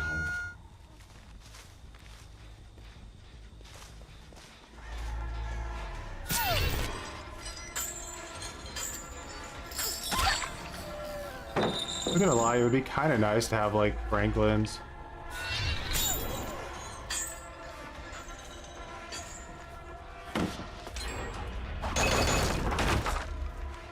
Alright, so they pushed to gen. Still not 100% sure where the box is. I think it's got to be over by here, like over here. I think I might push back to the hook.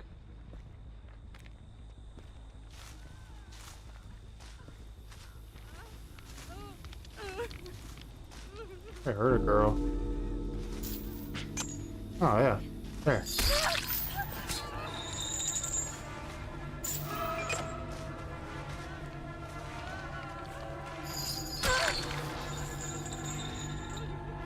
Gotta play it brutal if they want to do gens before friends type gameplay. All over it? No.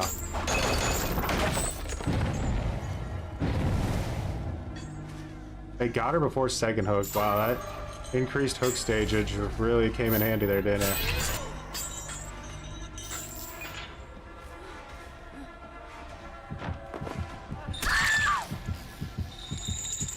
Alright, Zarina grabbed it.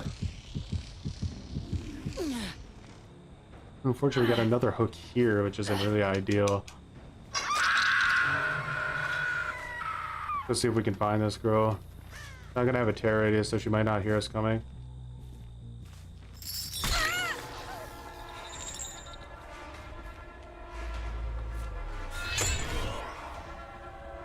What is she gonna have exhaustion-wise?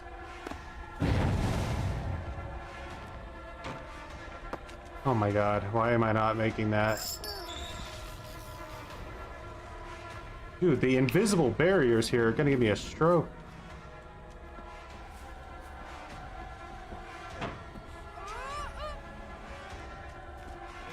I just got a bloodluster here. She had off the record 100 years after the fact? No way.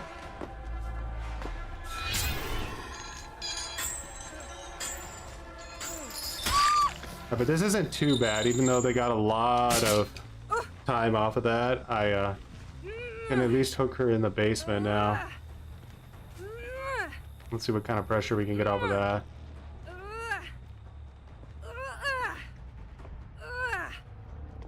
I'll tear your soul apart.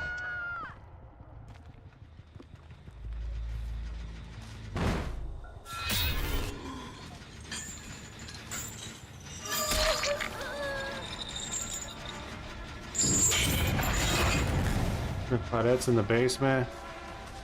Get some value out of that, shall we? Hit hers.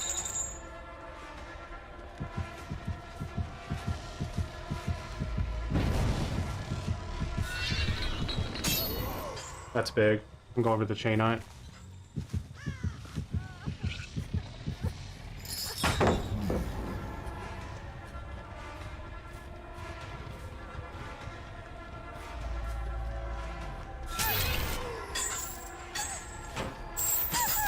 Oh, thanks, Chains, for slowing her down. We're gonna be able to finish that gen, unfortunately.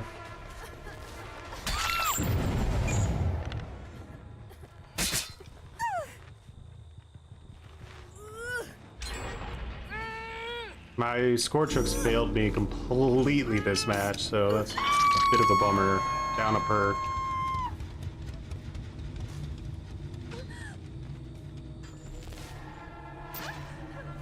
Someone's running over here. Keep that in mind.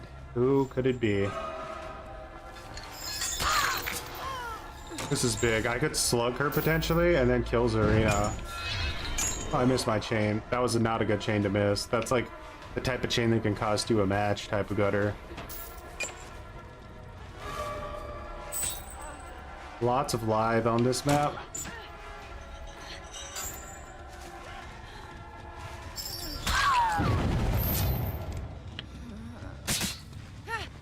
Again, not getting any value from my Scorch Choke.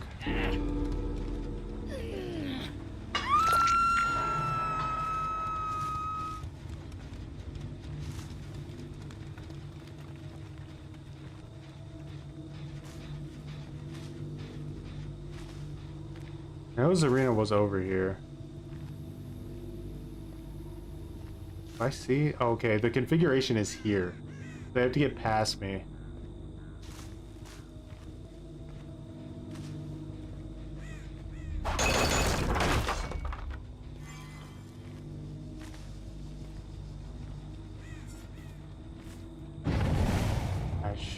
He has babysitter, guardian, or whatever that perk is called, I think.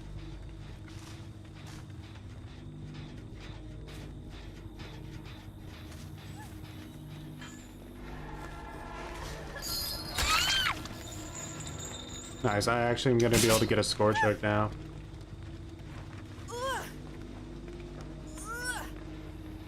It's not always a great idea to pick up the lament configuration if you have it in a good corner. Alright, maybe we can finally get rid of Zarina now. Oh yeah, she knows she's dying.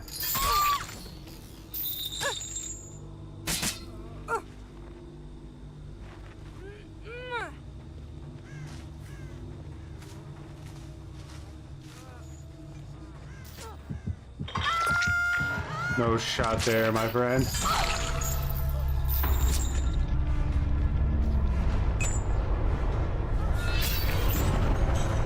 I'd always aim for those ass shots if you can. Looks like Fun gave up on Hook.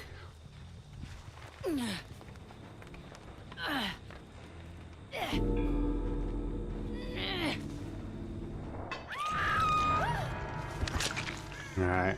I didn't slug for the 4K, which was a bit of a mistake. If I want to be doing this challenge like optimally, I kind of need to be slugging for the 4K. Just, yeah.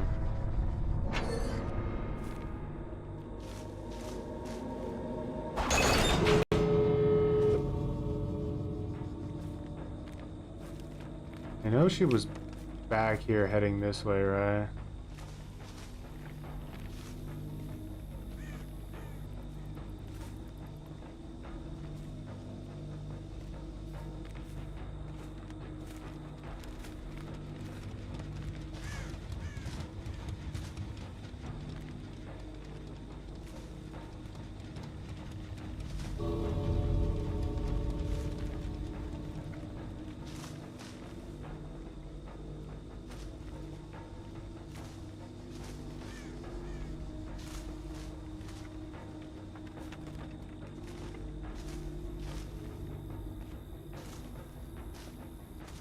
I have a pretty okay-ish angle on these doors.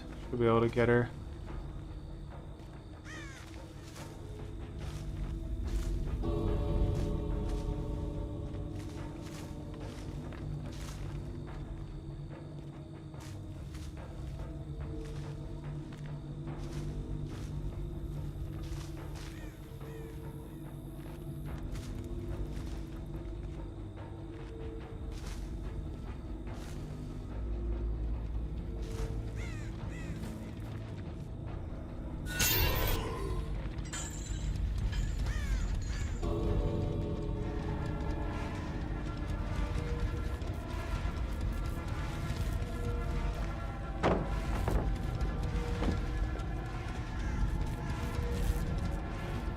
Not the lithe play.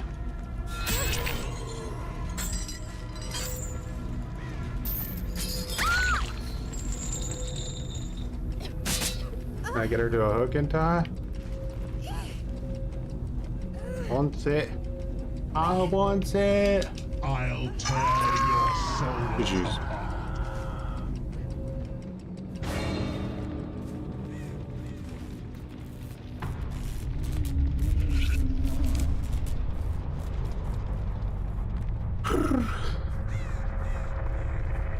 No, Ed Nub, you belong in Copper, MMR. Don't make me poop my mance again. I will.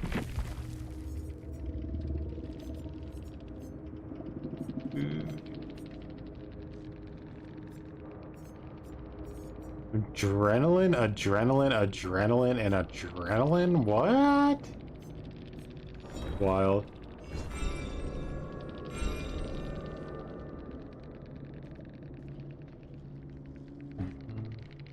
GG's.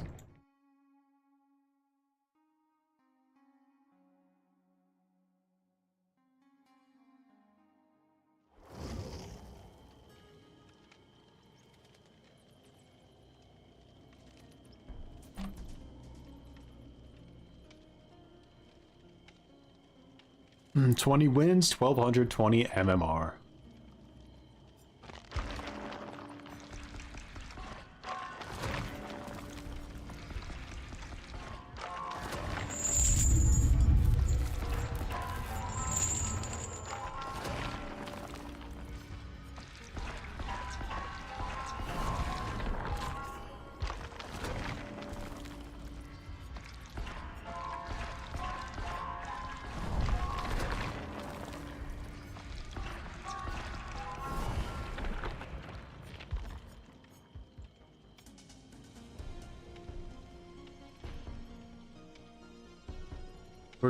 How many more matches until we get to the top bracket? There's still bronze, for fuck's sake. We haven't even made it to like, what is after bronze? In killer grade, the silver would make sense. You had a Freddy with 4 endgame perks on Leary's. That's something. Sounds kind of fun, actually. How did it go?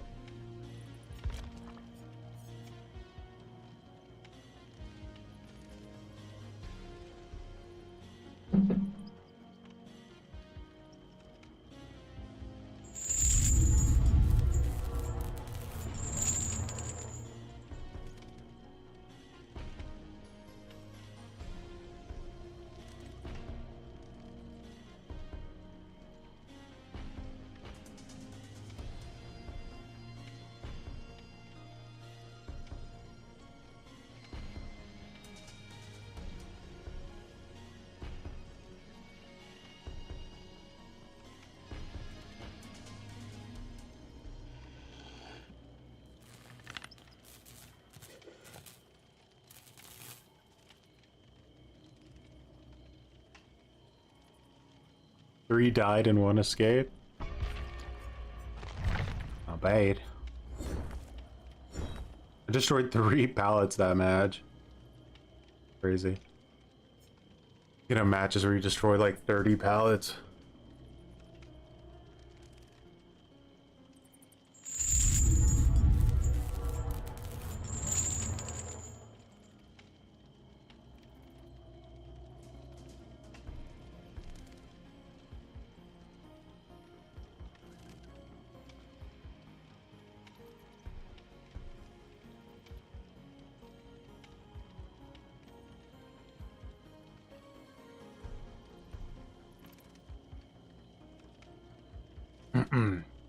When will you get the Chatterer skin to show your high MMR? Buying a legendary skin for an alt account? Seems like a move of all time.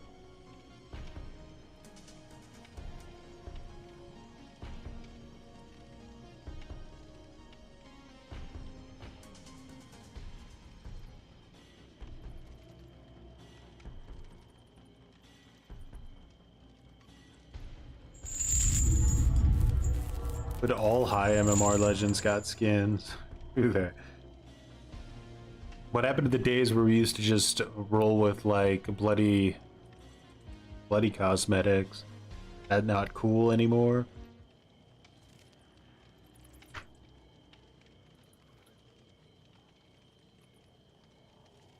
But the survivors need to know when Sino comes.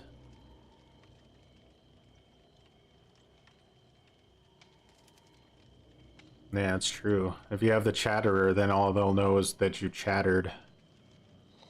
Yeah.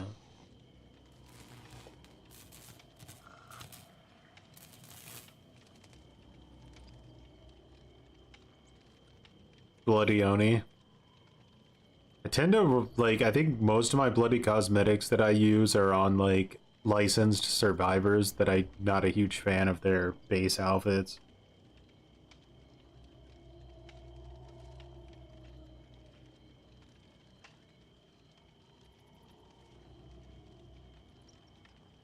Case in point, Yoichi. How many people are gonna run around as just a base skin Yoichi, huh? Tell me. How many?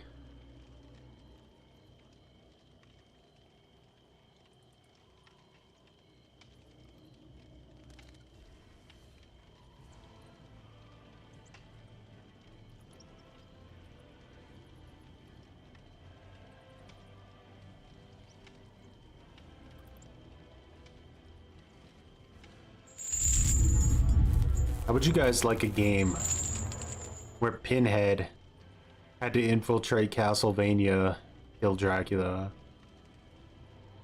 Souls-like gameplay style.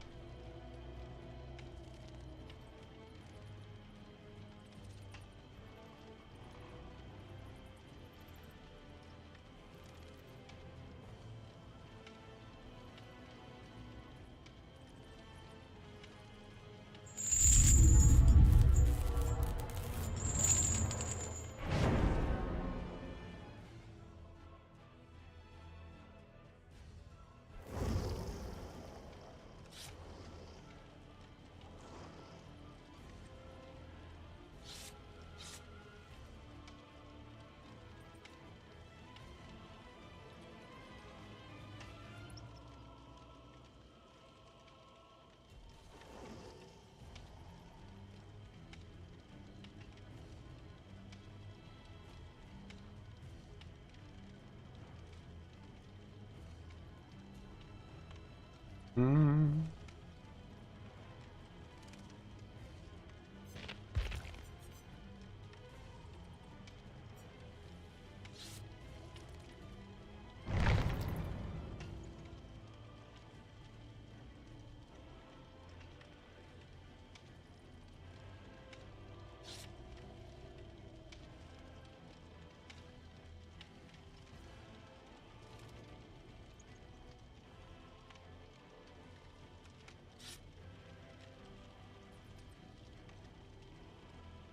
Not many DCs though. People giving up on Hook, but I feel like we've only had like 2 DCs this entire time. Something to be proud of, right?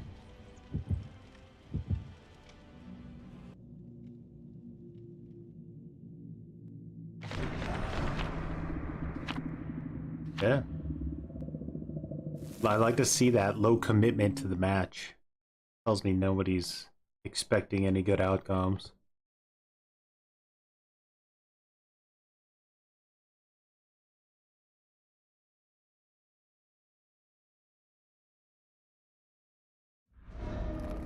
At the Thompson house.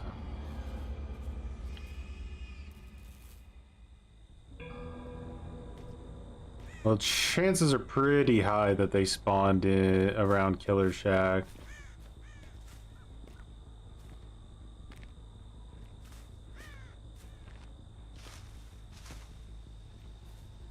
So yeah, this is a pretty easy box to calculate the spawn of.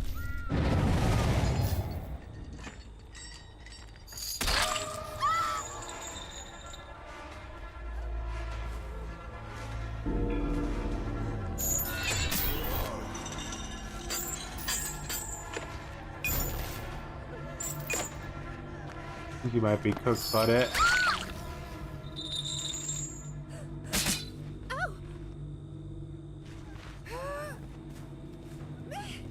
I like to keep the chain on going if I can, so let's hook her and then come over here and see if we can figure out where it is.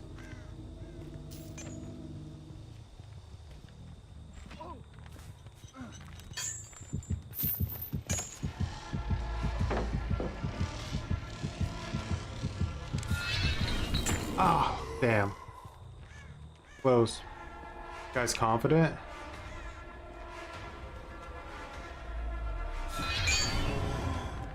He's a very confident.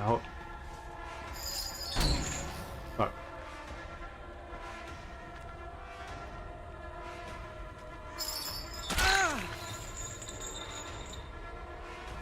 Does not look afraid at all. Don't like it.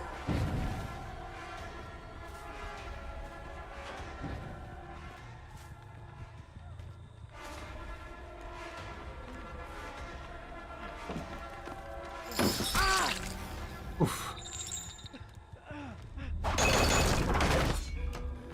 What a waste of good suffering. Alright, did we get a score choke finally? We don't. Score chokes are really screwing us over. I mean, I could get him there, but it's gonna cost me I don't know how many gens to do that. The box. You opened it. I came. I didn't realize where I was at. I just gave her a huge advantage in this chase. She completely gave up on it. I have to deal with Killer Shack. Not ideal. But getting someone on Death Hook early, probably worth it.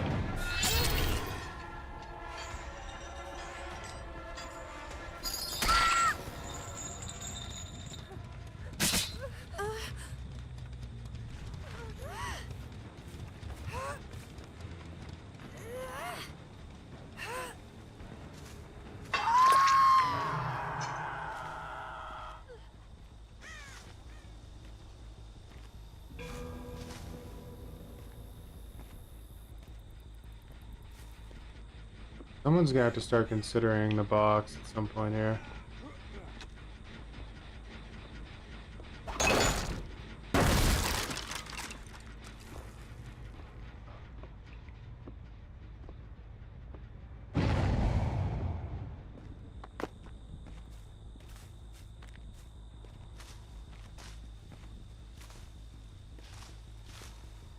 I want them to waste the heal? No, they didn't.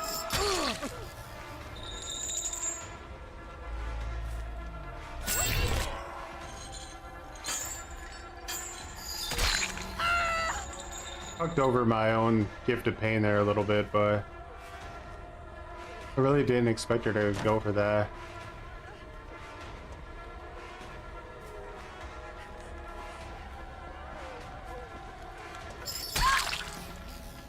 Alright, let's find David. He's chilling around here somewhere.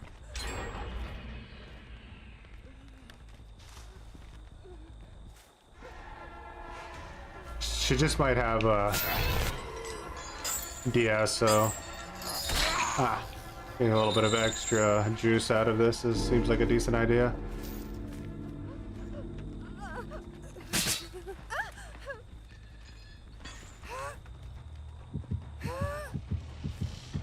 Do I get that teleport? I haven't chased this guy yet, so let's see how he does. I came. Alright. Cool.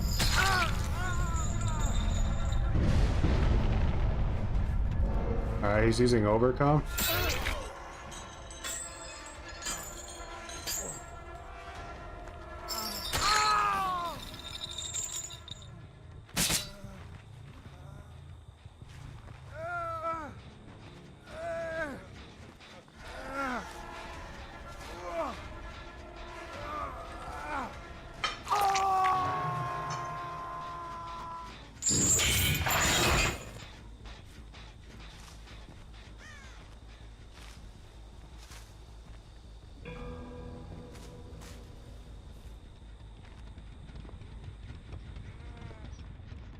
David might have balanced landing because he's always up here. No, he just likes to come up here.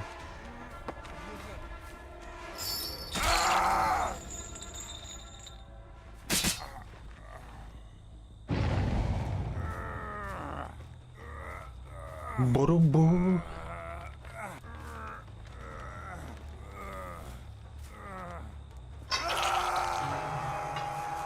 Alright, so the box is on top of David. That's tremendous information. Alright, that's gonna ruin his complete heal. It's gonna go all the way back down.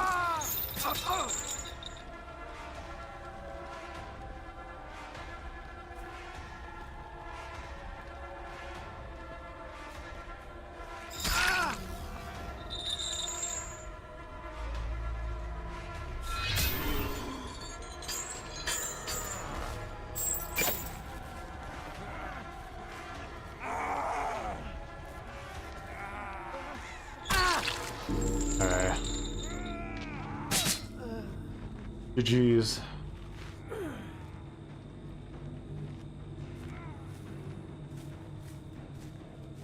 Did I enjoy the latest UFC card? I don't even know what it was, but I did see a clip going around where some chick's like forehead got literally chopped open.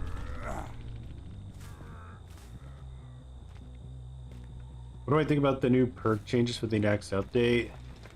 Hard to say. I mean, I feel like you'll be able to run a lot more like aura reading perks like barbecue and chili and stuff, so that'll feel nice to be able to just run like one aura reading perk and not worry about the fact that like distortion's gonna screw you over.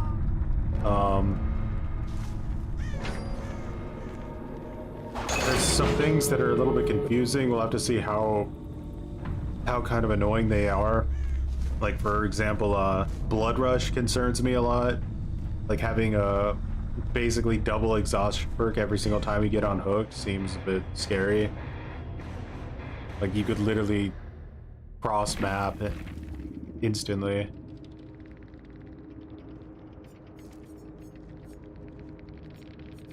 Adam was confident, but his team wasn't.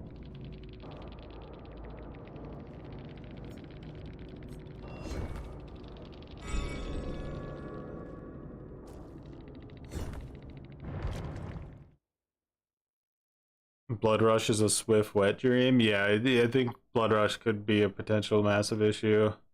I also am not a big fan of the buff to We're Gonna Live Forever because it was already like a really good perk. That's definitely like a currency system type fail in my opinion. Like that perk was already so good and they felt the need to somehow make it even better and more annoying. The fact that you just get endurance on it essentially every time now, it's just gonna go back to like this really cringe gameplay styles where people get downed under pallets and you can pick them up in 2.0.1 milliseconds and yeah. Stuff that we have to deal with. It's like, why? Why? These things never make the game more fun. They just make it more annoying.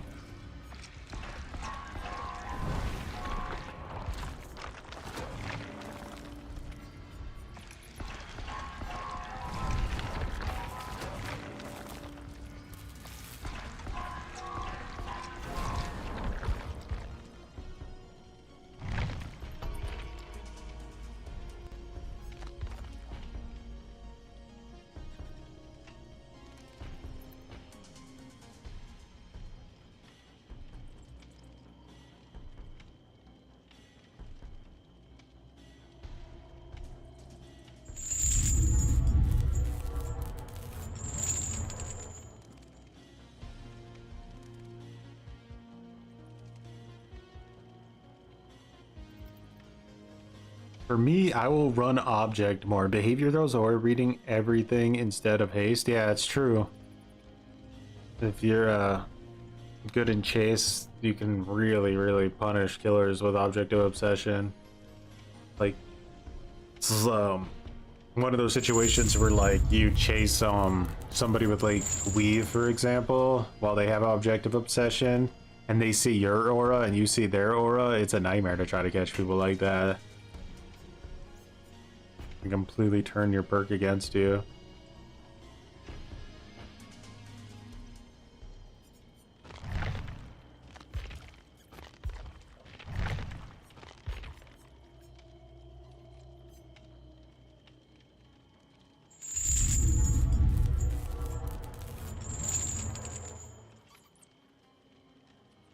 I'm curious how the new Zancian Tactics is gonna feel. So just to be clear, though, like the new Zancian Tactics no longer highlights palettes at all. Like that's just out of the game completely, and now it's just an aura reading perk. Or does it do both? I think it might be a little lame if it doesn't show you the like aura of palettes anymore. That's maybe not the most useful feature for everybody, but I feel like that's a pretty cool niche thing to be able to have.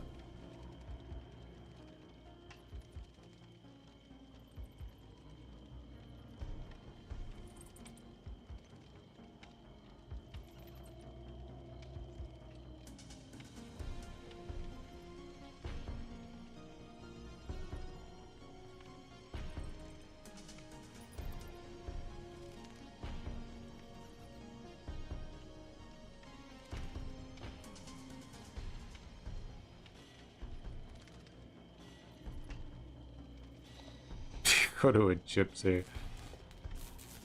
Well said. This is a lot of money.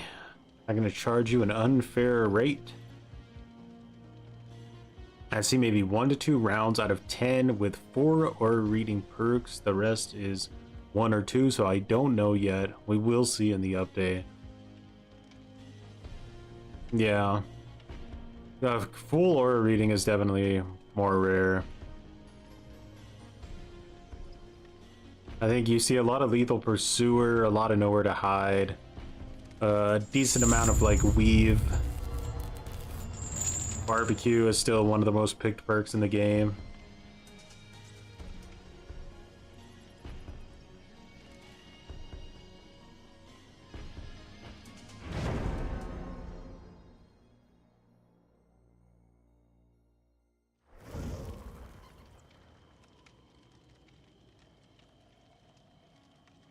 I guess there's no one here. I'm all alone.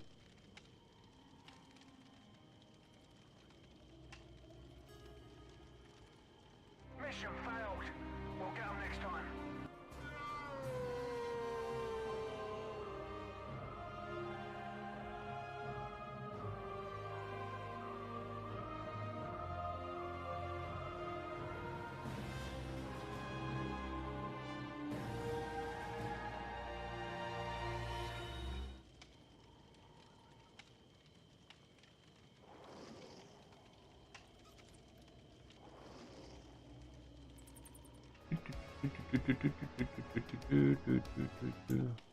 Yeah.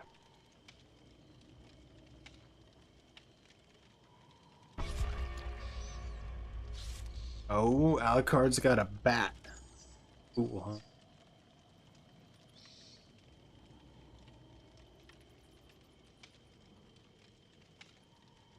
Trevor Belmont doesn't have a bat. Bro.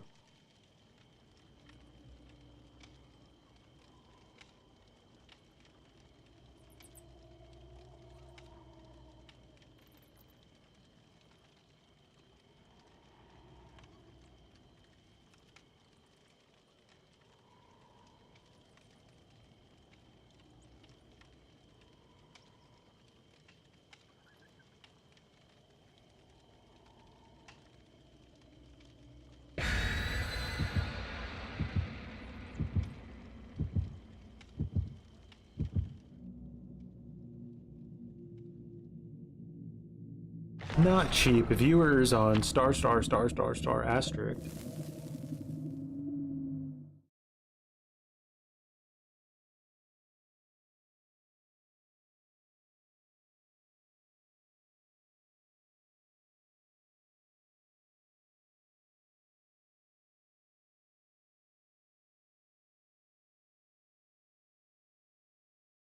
No, I need that URL.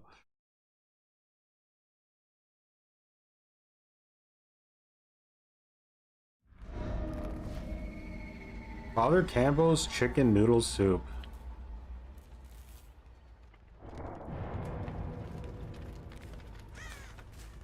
Yeah. Shoot our shot, see if we can't get a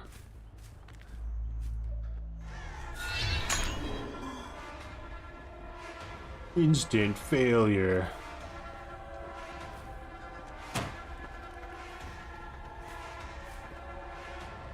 Oh yeah, live.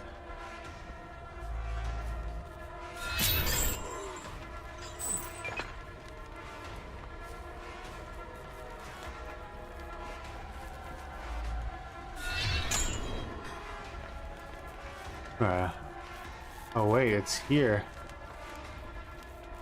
Bro, you got some balls, huh? That's wild.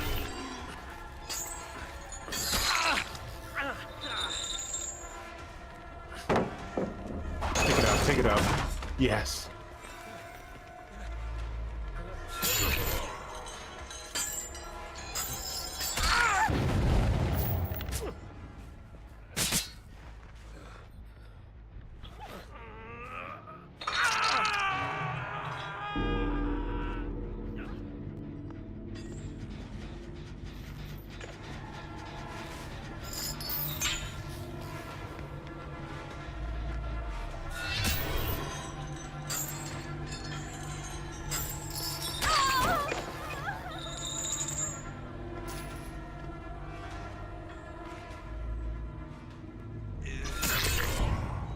Break the chains, Alucard. Don't leave your boy Gabriel to get wrecked.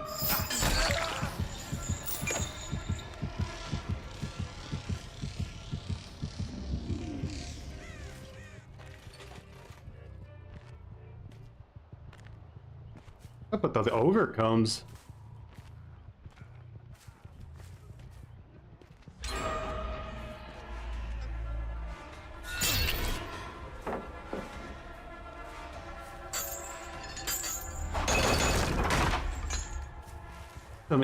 Just like pallets that are like just disgustingly safe on this map. They really are.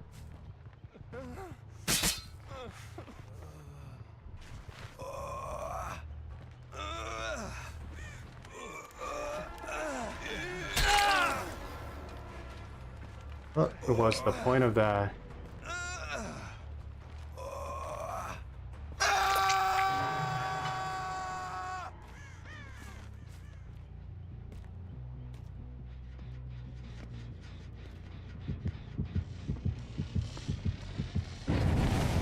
The box. You opened it. I came.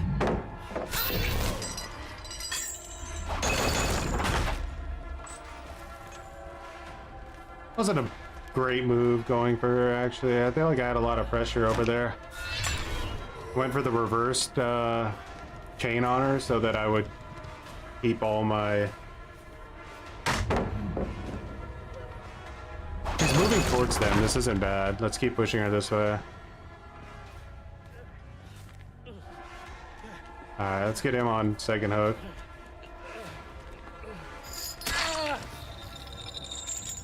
Hey, look, this guy wants out of this match.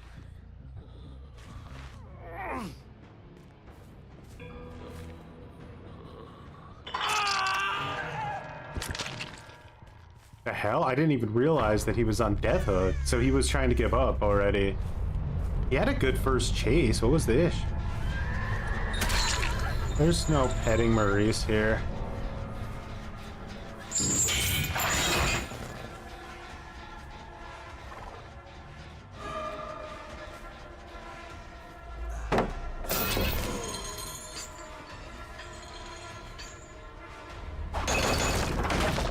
Nice read.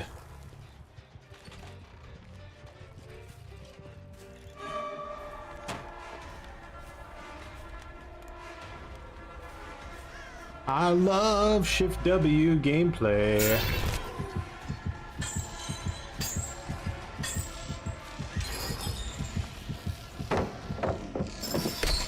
Bro!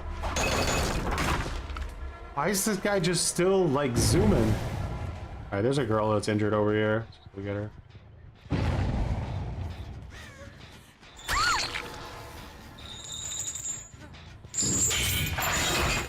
Of course, pet strat is strong. But she had to go and solve my box. So we ain't friends no mo.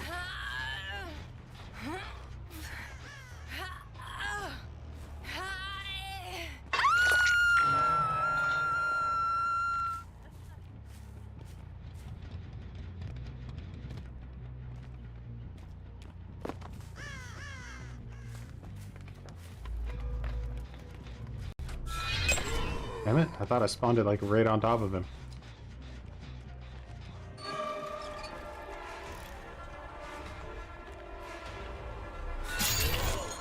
That's gotta be a hit.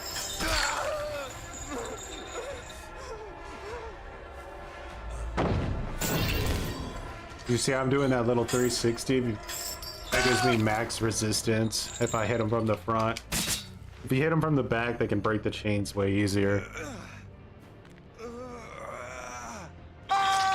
It would be cool if Pinhead had like an add-on that when you casted like your chain, that the camera would start reversed, you know, instead of the direction you're facing.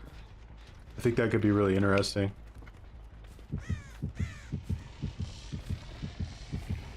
The I just box. teleport. You opened it.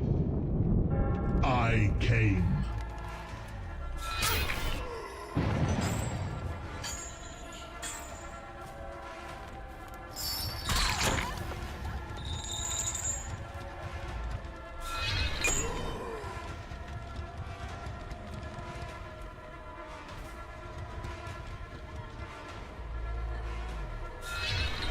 Damn. I think Huey has will make it.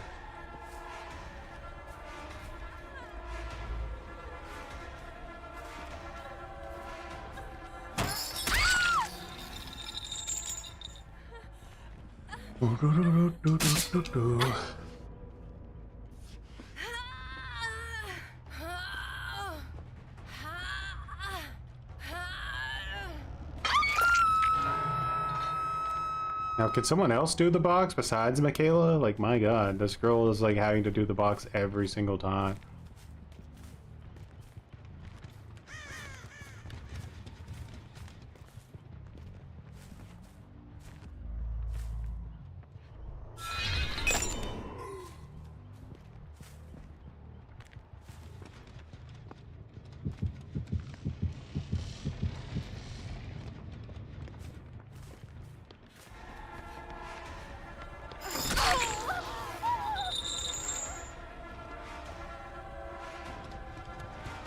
Oh, that's gonna be a bounce play, ain't it?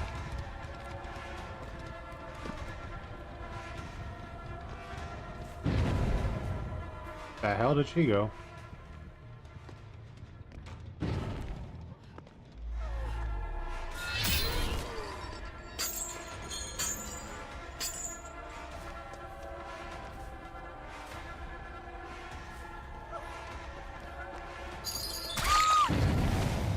We go to looping.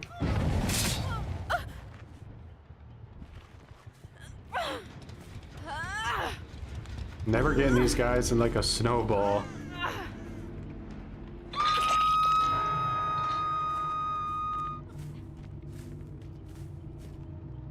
And Michaela's dead, so let's just get rid of her so we can finally bring this to a conclusion.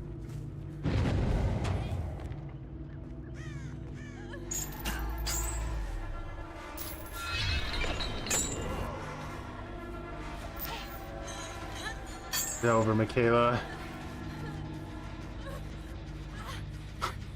I'm sorry.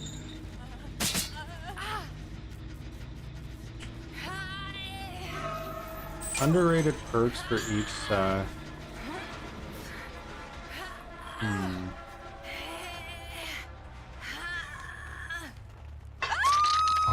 must be going now.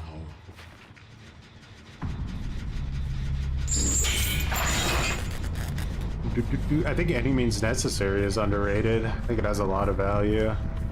You summoned me. I came. Alright, Gabriel. Give me that 4K, will ya? Ah, man.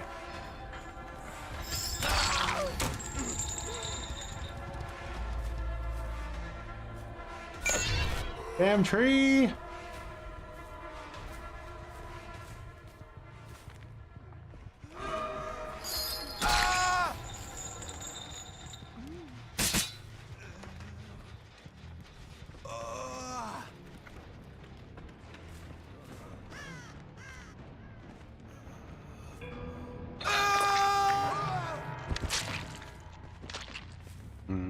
For killer, what's an underrated perk?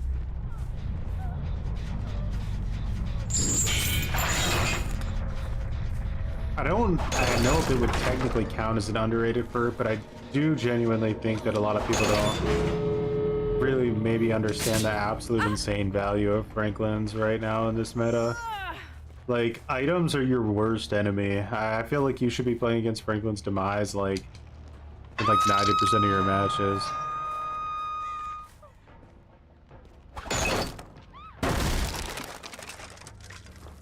Desperate measures.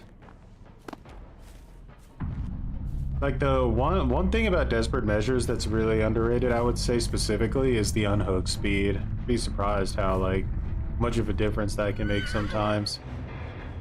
Unhooking somebody with super speed.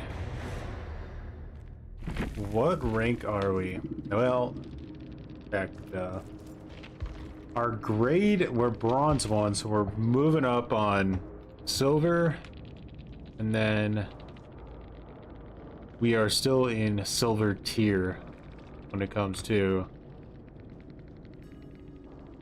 MMR. By the way, MMR used to have a platinum tier, but they deleted it from the game completely. It used to go to 2,700, but they felt like it was pretty much too much, so they just cut it out completely. Now we just have gold tier. It pushed everyone down.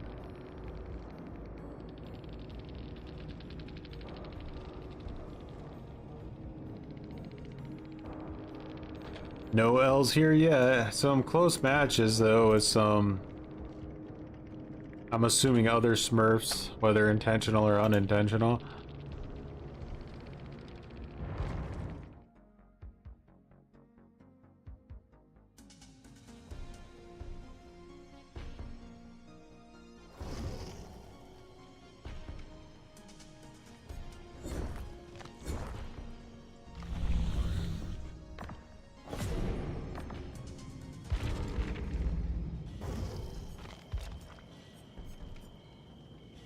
I haven't got a single bloody party streamers. Offensive.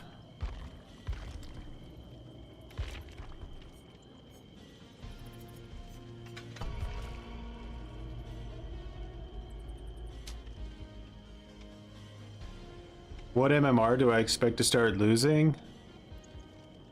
I think that it'll start to get really savage around the gold tier part. So like as soon as we hit 1400 and we're in the top bracket, then things are gonna get rough.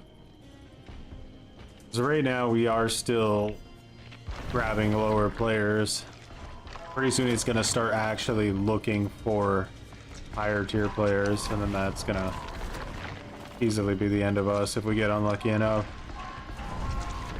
It's just wild, you know. I'm like watching like pro play on this game recently, and man, like still even to this day with all the rules they put in, like some of like the best killer players out there in pubs can't even get like 1 or 2 hooks before like all the gens are done. It's crazy.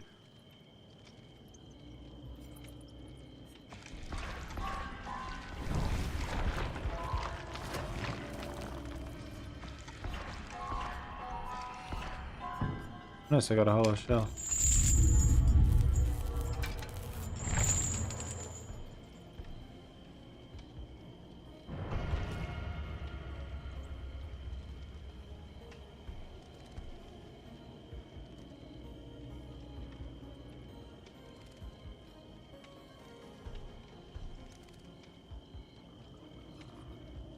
Gen Rush meta. Quite savage. A fan of hubris, are we?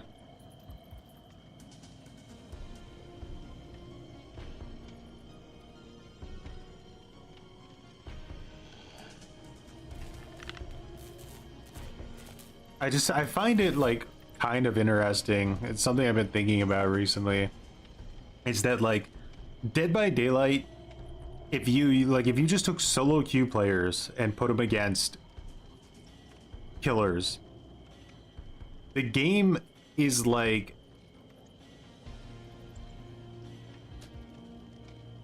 It's getting so brutally unfair in my opinion, because like they're kind of like buffing killers more and more and more over the past like year or two to be able to like compete better with Swifts. But it's wild because like being able to actually talk to people in this game, like when you play in a survival with friends, is not even part of the base game. You actually have to use like a third-party software or something to talk to the people that you're playing with. There's no in-game voice whatsoever in this game, so it's an entirely third-party feature that the game is being balanced around. I've never really seen anything like that in another game before. It's like it's just so weird. Ujia, much appreciated for growing some buttons.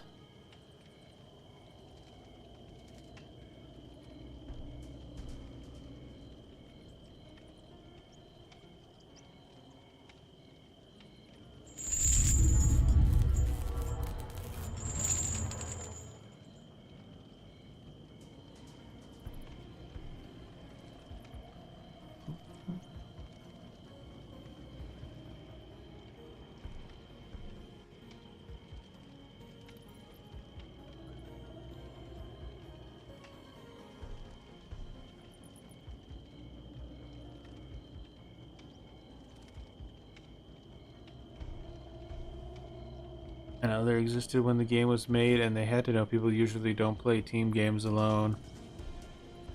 Yeah, when was Swift added to the game? It wasn't like there originally, right? They added it in later, I think.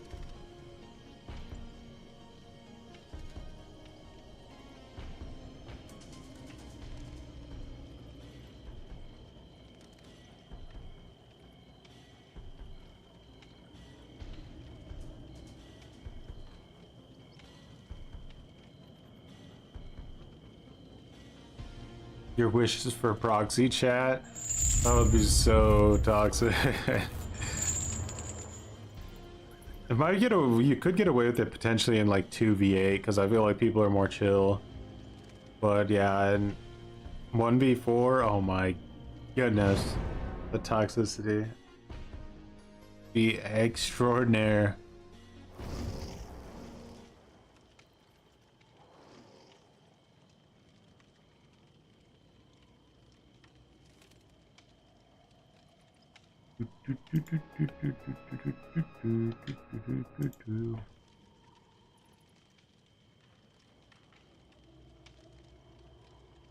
My current hide screen. It's not a hide screen. Oh, it's a rush week. Looking forward to rush week. Soon. Holy shit. Soon we get rush week. Dude. I might just abandon everything else in life to just play this 24/7.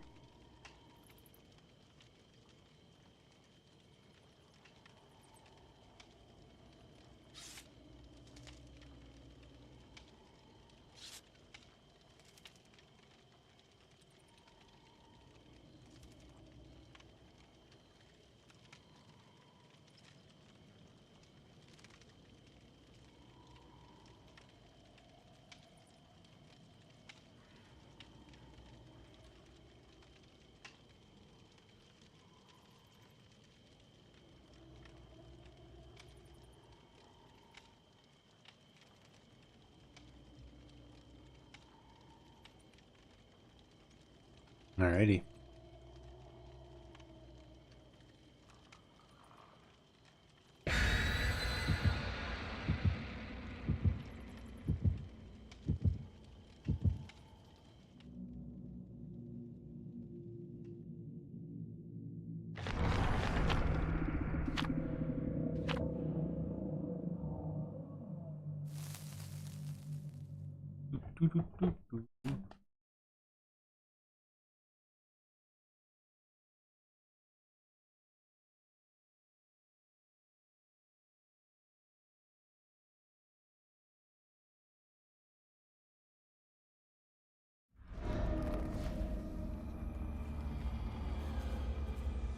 Fractured cowshed.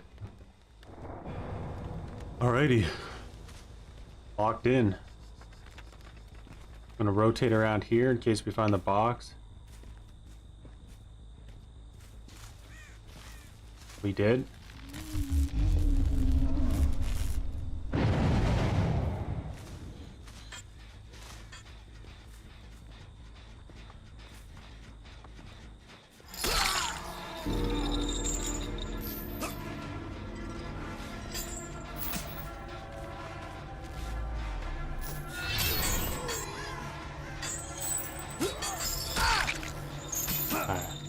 Quick first down.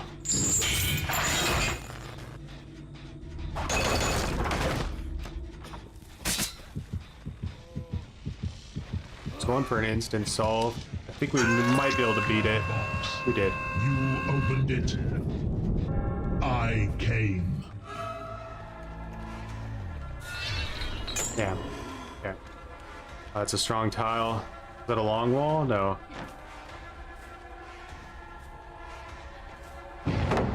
But we got rid of it instantly, so let's take what we can get.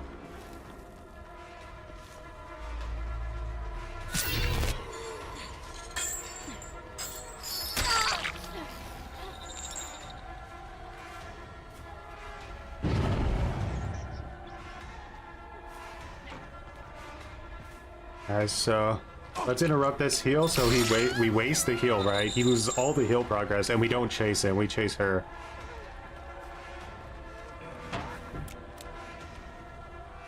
Get the hell out of my way.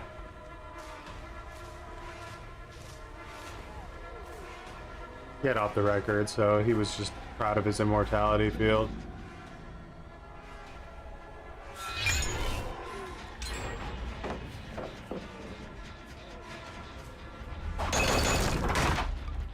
Man, the distance she got off of that drop. Holy shit.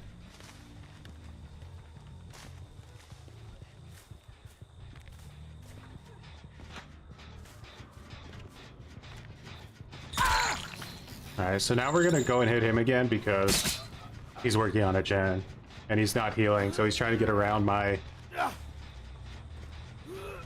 perk. We had to punish him for that. We should be getting close to another chain hunt.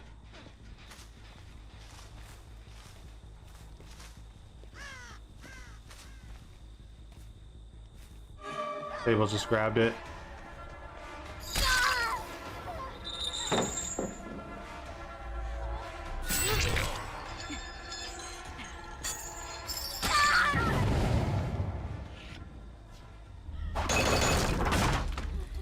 Stay tuned.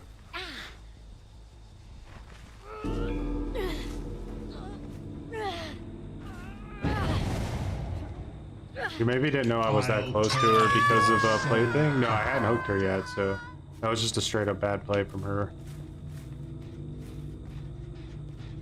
Alright, I think that Claudette was going for the box, so I'm gonna head towards her. Oh. Hap's grabbing it, huh?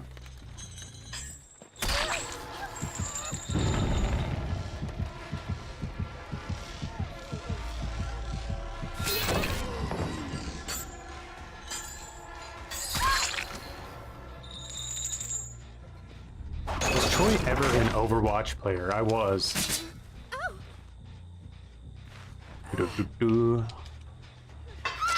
Back in the day, I was like top 20 Zarya player. Oh yeah, she's giving up. Make sure she's allowed to do this. Get away from her. Let her give up. Let her give up!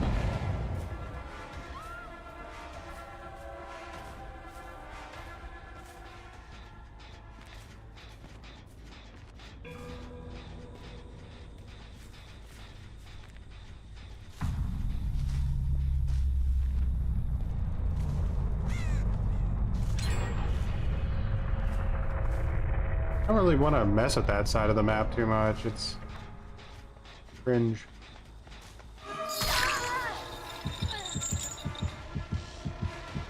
The box. Yeah, let's go kill tab. Opened it.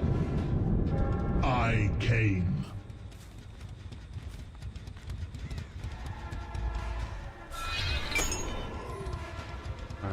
Let's just like ride this out as boring as we can. Like these tiles around here are just what they are.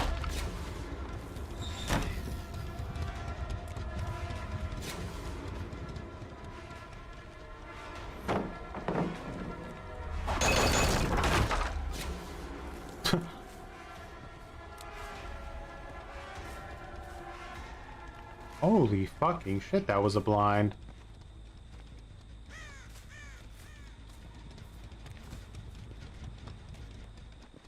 Off the record.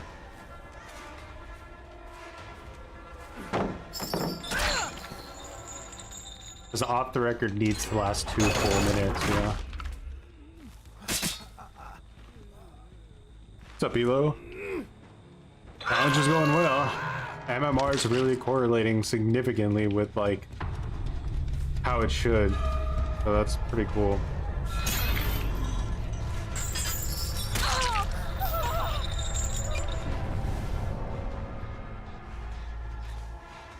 What? Go.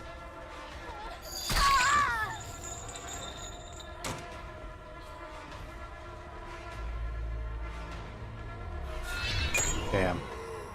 That was a long shot. Probably wouldn't have done much anyway, but... I think with like the Pinhead changes coming up, a cool change to Pinhead would be that if you hit somebody with your chain from like a really max distance or something, you more like chains actually spawn on them to give you a reason to do it. Dude, imagine how safe we need to make a pallet in 2024. Damn. Like, that was literally the size of the Titanic, for fuck's sake. Am I NA or EU? EU. Oh, please. No tears. They are a waste of good suffering.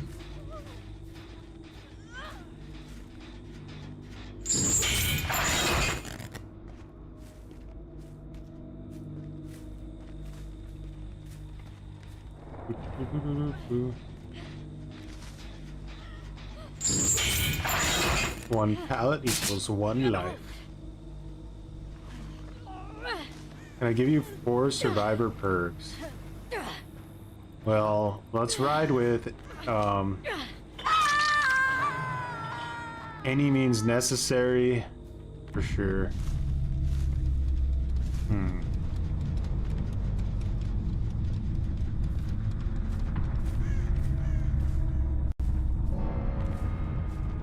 What is that, do you have Eyes of Belmont? You got it.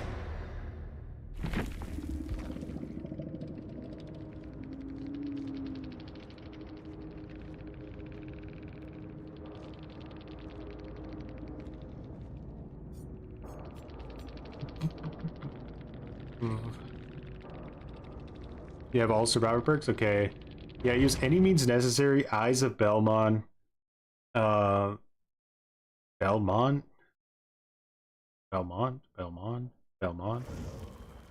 And then use like alert and fogwise. Try that out. That goes.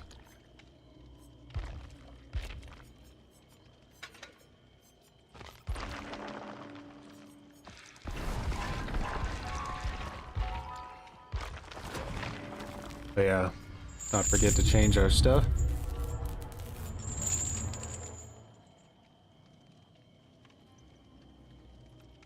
We're getting there.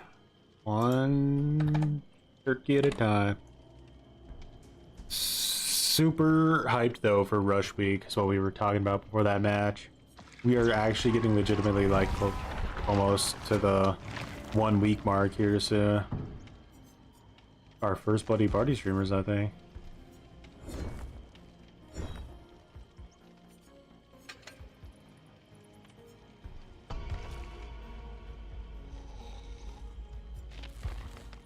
And we've made it to silver. Let's go. A full another grade going. We got to get through silver, we got to get through gold, and then we got to get through iridescent. So we have a long road ahead still.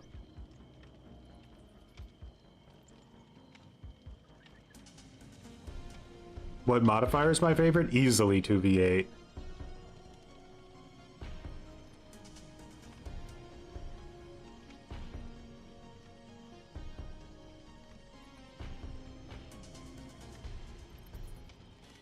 I'm a massive fan of it. I can start to run impaling wires if I want. Soonish.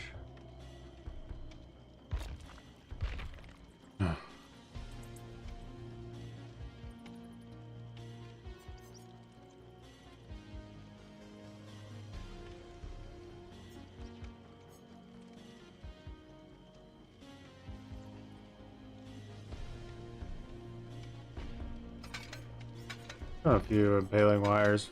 Greasy lens, whatever it is. Favorite killer combo and survivor class. For me, I would say it was from what we had there, I was Huntress and Wraith. And survivor class, my favorite was Scout. How do I know what my MMR is? The only way to like actually do what I'm doing here is you would have to make a fresh account and literally track your MMR every match from the time you make a new account. Otherwise, there's no way to really know. You can only speculate based on how often you win. Like if you play killer and you feel like you win 9 out of the 10 matches you play consistently, then you're max MMR pretty much. Survivor's a little bit more complicated than that because not everybody has like really high escapes compared to like their deaths, and which are the only two things that are factored in outside of just time.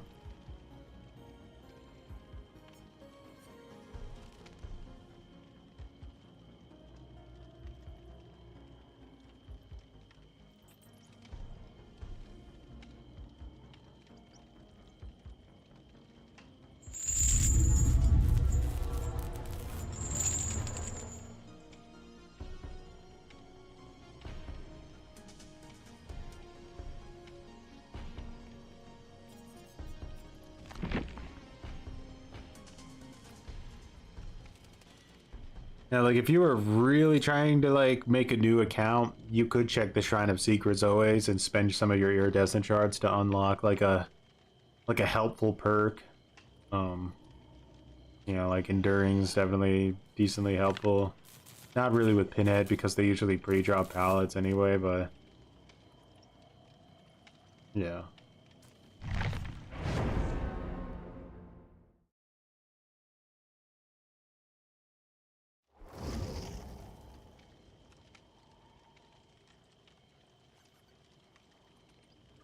I like when there's just nobody in the lobby.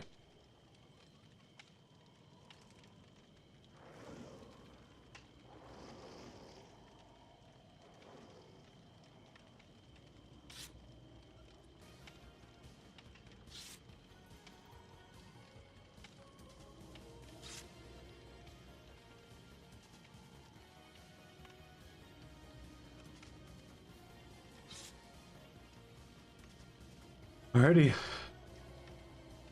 I got impaling wire, so that should help with my anti-loop a little bit.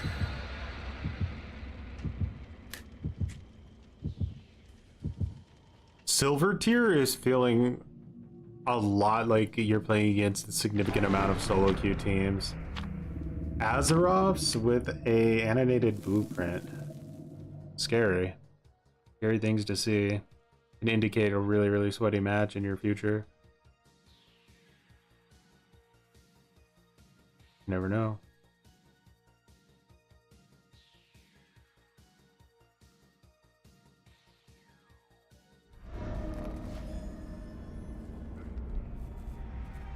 Alright.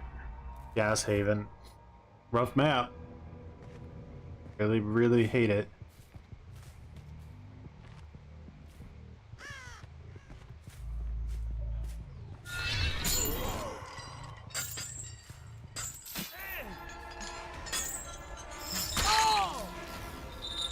Alright, I'm just gonna injure him because I think this Claudette is going for the box, so I would rather chase her and just leave Dwight injured.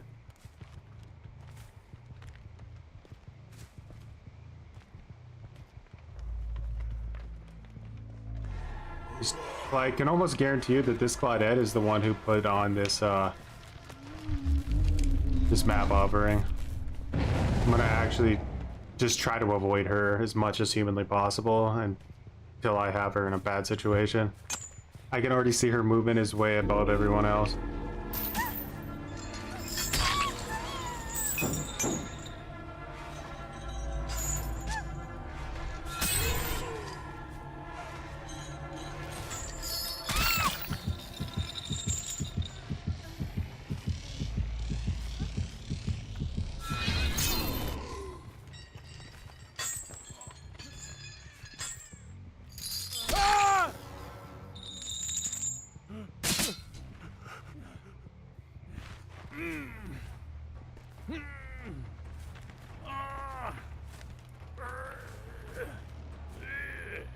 Take the hit. Yeah, she's trying to carry shitters.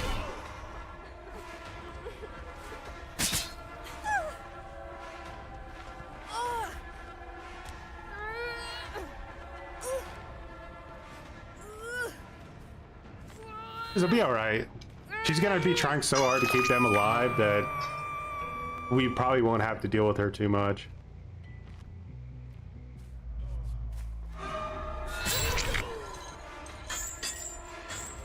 Did you see? Because she's a tryhard, because she has the tryhard genetics, she breaks chains 20% faster than everybody else. That's crazy.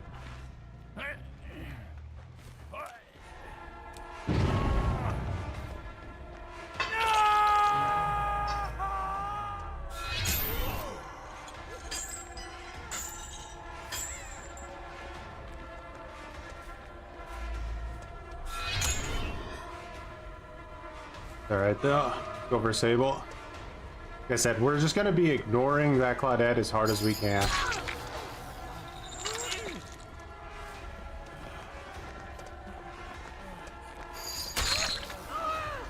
Pretty hit.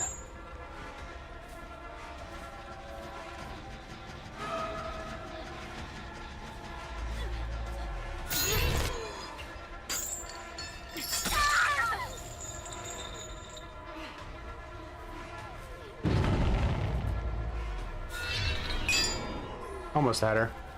Don't overcommit to anything. We're still in control here. Oh, she was going for the box. Interesting idea.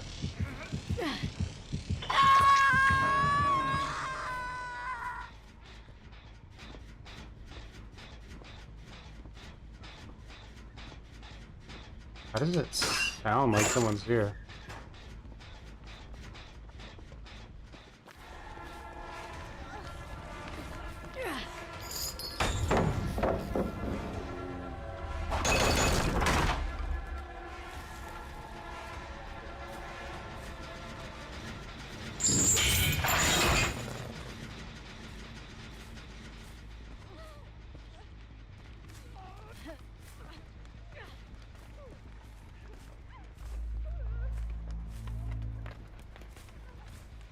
Hearing weird noises.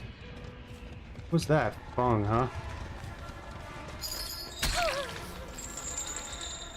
Dad, you just need to... She's gonna be as much of a nuisance as she can be in this match, for sure.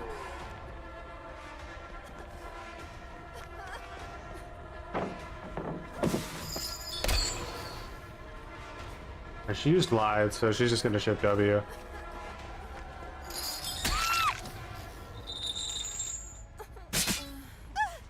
Joy is losing it. Ah! Oh, Paradise.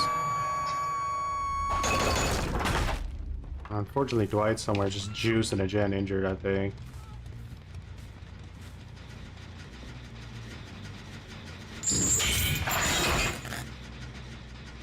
Alright, they've fully reset. So I'm gonna say that this team is on comms. I think it's 3 bad players trying to get carried by a tryhard. And that chard's always going to be the one who's grabbing the box because she wants to bait me into a chase. Because anybody who plays this game can do gens, right? Anybody.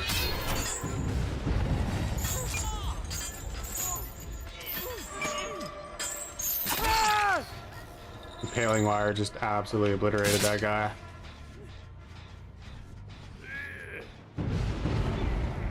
She's trying to destroy the totems now because, like, these guys can't handle the fact that they don't hear a terror radius.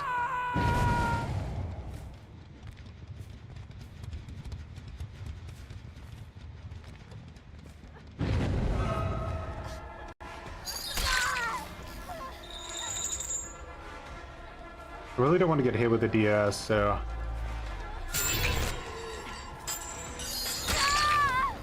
I'll chase Claudette when there's 2 survivors left alive. I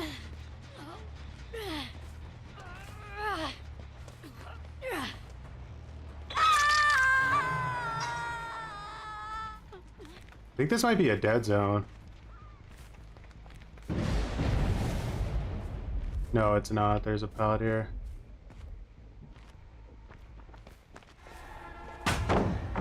I honestly didn't know if she would respect it or not. She's kind of a dart. Alright, that's good. Now, all 3 of them are on Death Hook. I just need to go find them and get rid of them.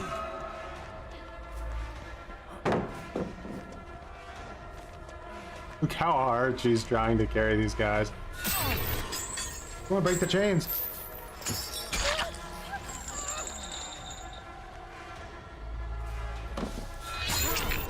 Yes, they know it's over.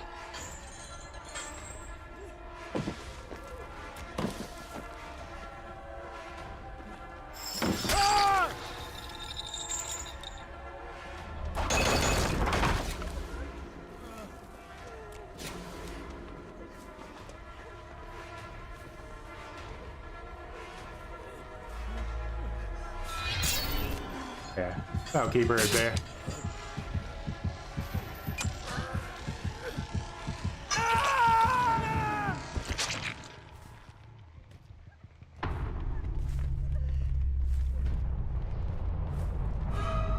I'm sure this works a lot in this MMR. You know, because like so many killers at this MMR have really bad problems getting baited into like shitty chases.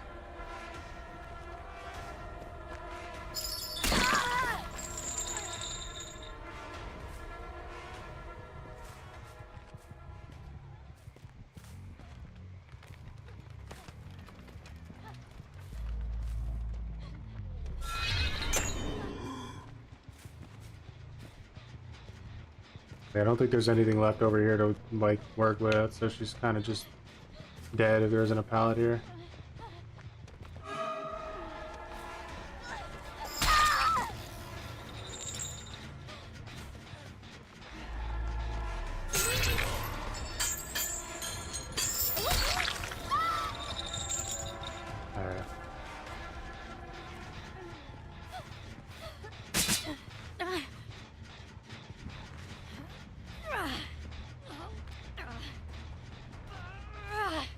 Dredge sounds lit. Dredge is lit. His new update made him so amazing to play.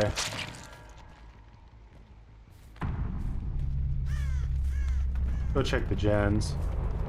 Surely Fung is on a gen.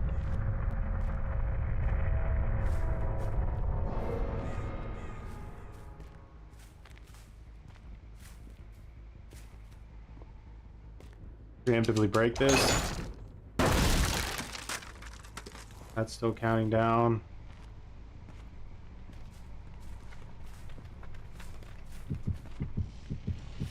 You summoned me. I came.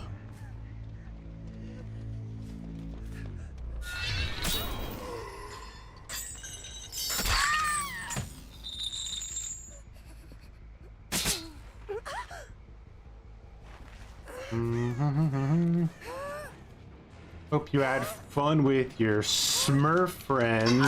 Try hard. He'll surely give up on Hook so that his teammate can escape. I don't think that guy cares.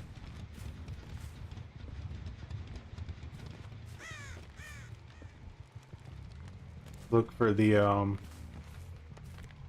thing won't spawn yet. Will it? Now it will. On now.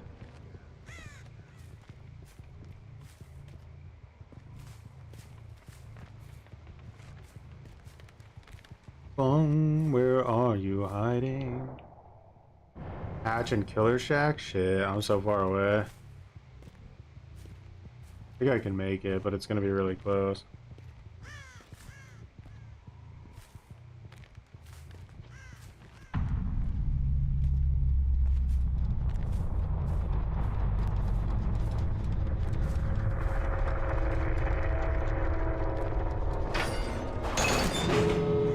Not today, Fung! I'm sorry, that was satisfying.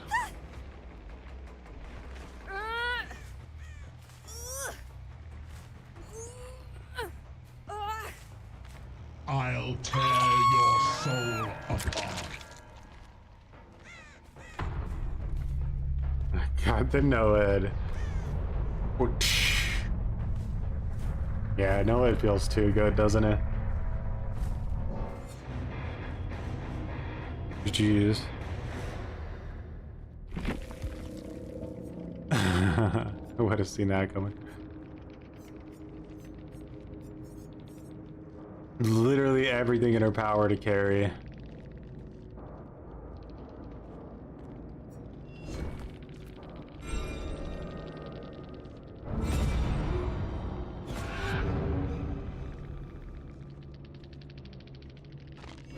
No YouTube content this day.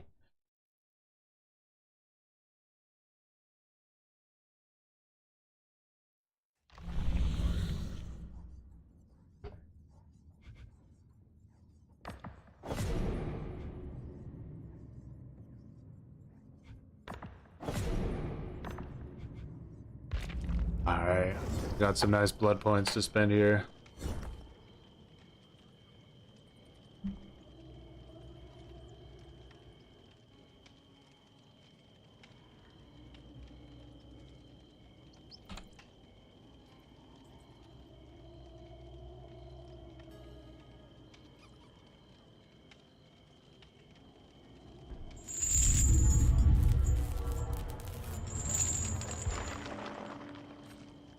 Top 3 killers for teachables? I will Pinhead, Artist.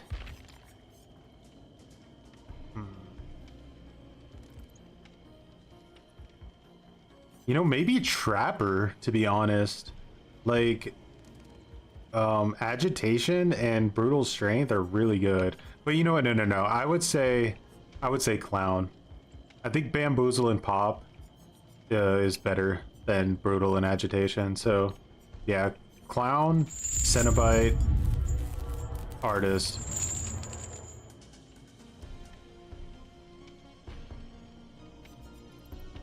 Those are all the 3 I'd go with.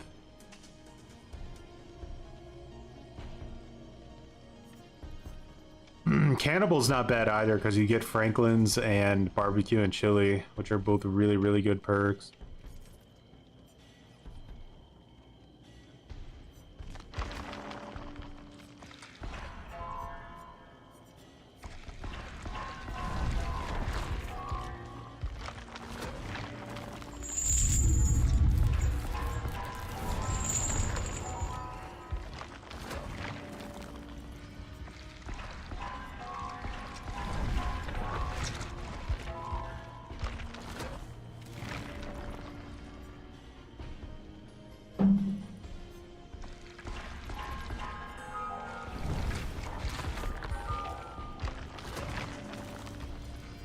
Oh yeah, give me those Lamet configurations. I'll farm those all day.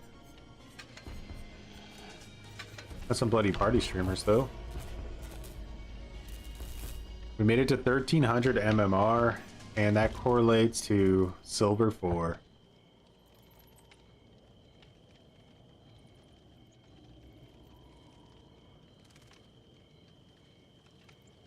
You're getting non-stop flashlight groups in your lobbies? They're too annoying.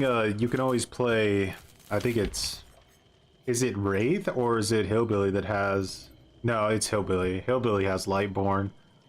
So if you're getting blinded too much and you find it annoying, you can always play Hillbilly and run Lightborn.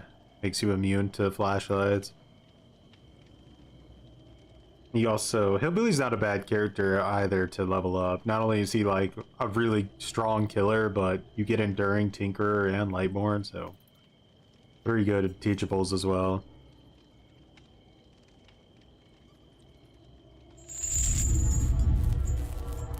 If 2v8 comes back out and we get like 5 more killers, even assuming they have to just be original killers, who should they be? I think Clown would be a really good one. Deathslinger would be a really good one. Unknown would be a really good one. If they could make Dredge work, that would be awesome. Oni might be a little bit too savage, but not saying I wouldn't want to see it.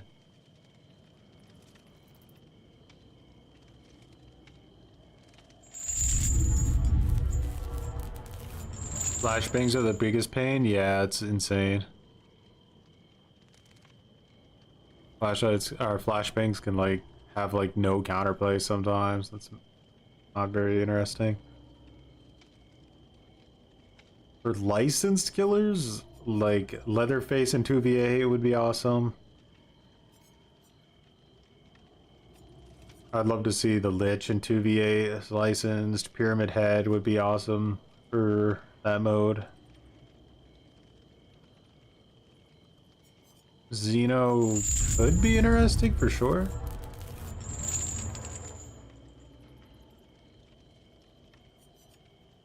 Nemi and Wesker would also be great.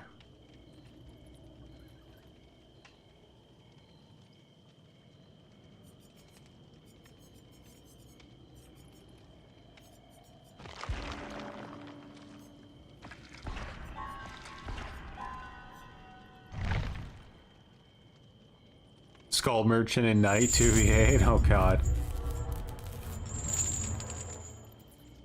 Much as I would love to put like the Knight in there, I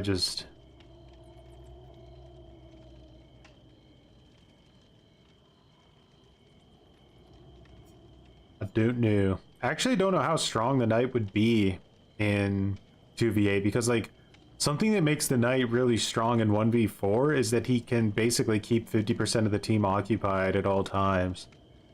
But in 2v8, you can only keep 2 people out of the 8 occupied, which is not really super strong.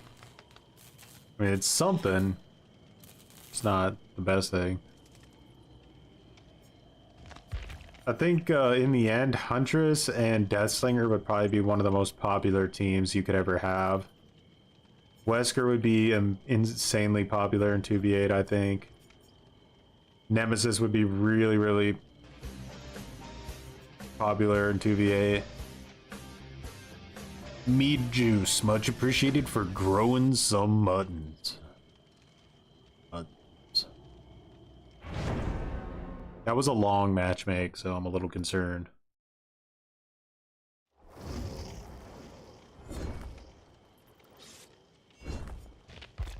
So concerned, in fact, that I'm going to use one of my ultra tryhard setups.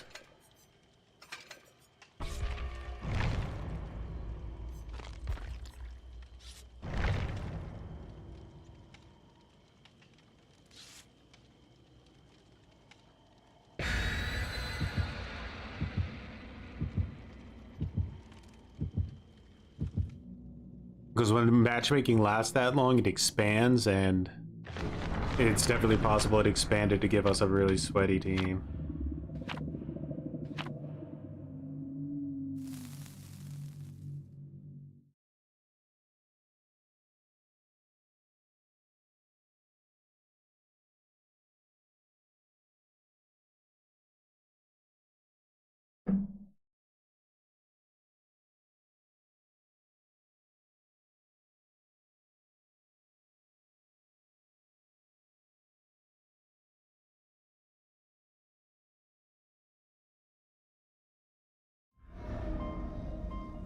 Alright, Haddonfield.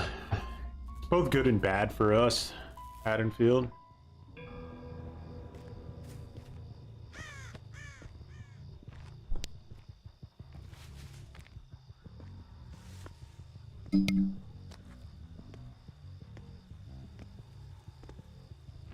So we're gonna assume the box is over here somewhere.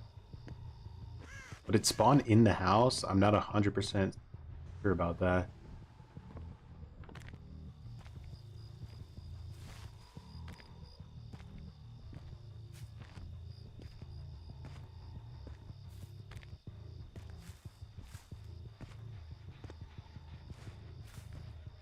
Look at the distance they're keeping.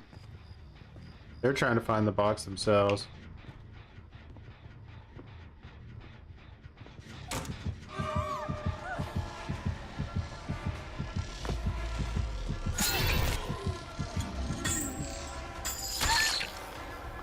I can already tell the movement of this team is way, way, way better.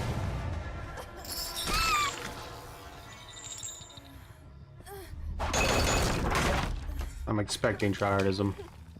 We may have found a weak link with this Fung, so we'll keep an eye on that.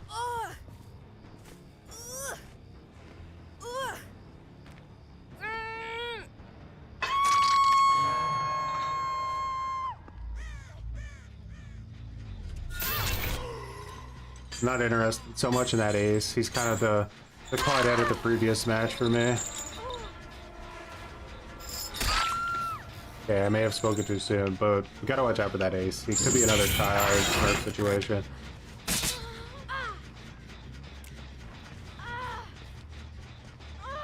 Case in point.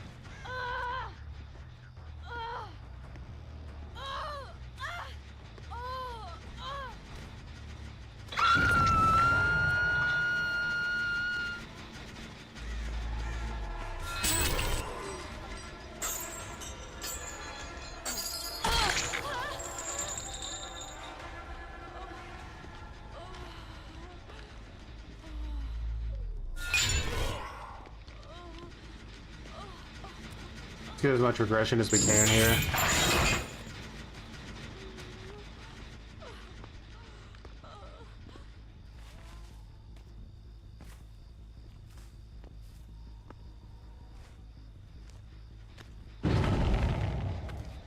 We got a bunch of injured people. No idea where they are.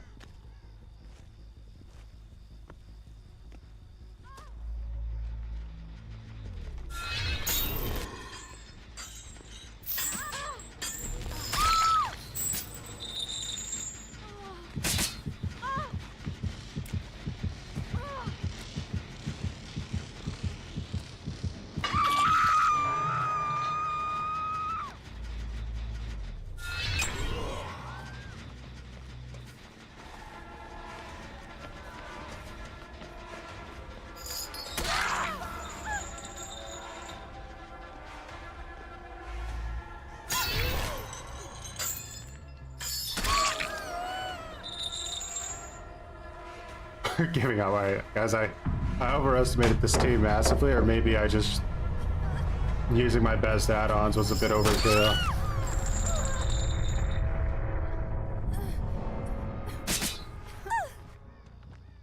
Did you see their cosmetics? And they had an ace. Anyone would have been confused. They were all confident at the beginning, like running right in front of me. I misread the room massively.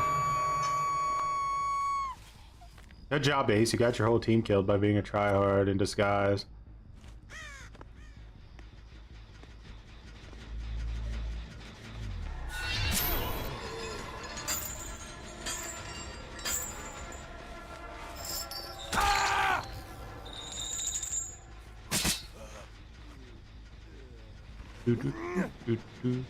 You recommend a new player not using NOED? No, I recommend using NOED. You don't want to rely on things per se, but like, oh my god. Honor, don't spawn, you stupid hook.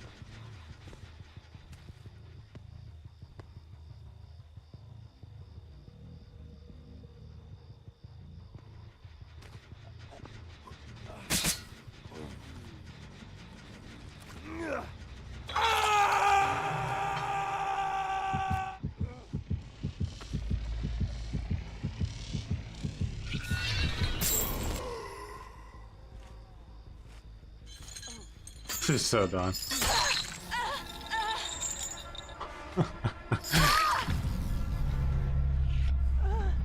You have always to use the best add-ons and perks as a sweaty killer? Yeah. Yeah, you do. It's like one of the things I've noticed right now is like a lot of people are talking about how good Dracula is, right? Like with the new buffs they gave him or whatever. Like Dracula is so good now, he's so good now, he's so good now. But every time I watch somebody play Dracula, they're using his best add-ons, which are purple add-ons that basically make bat form into like a fucking like super eldritch spirit form. You know, like you literally are a better version of spirit, but you can also hinder and block window vaults. Like it's insane. Like yeah, like Dracula's like good, but like only because of that, I feel like. I mean, they came in with the juice. You can't say they didn't come in with the juice. It just didn't go their way because I expected tryhardism and I didn't get it. GG's.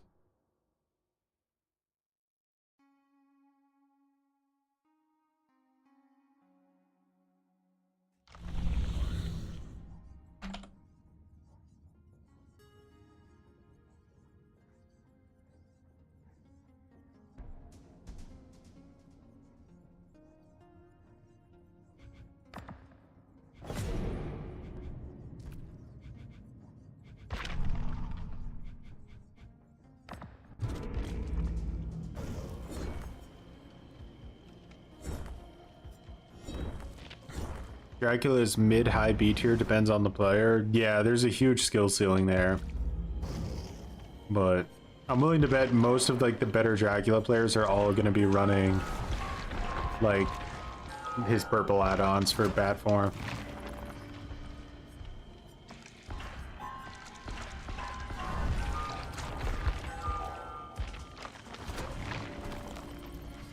Give me those limit configurations. I'll take them all.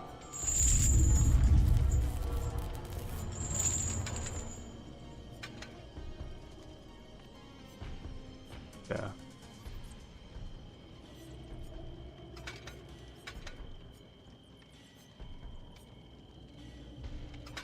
Back to using some original pain.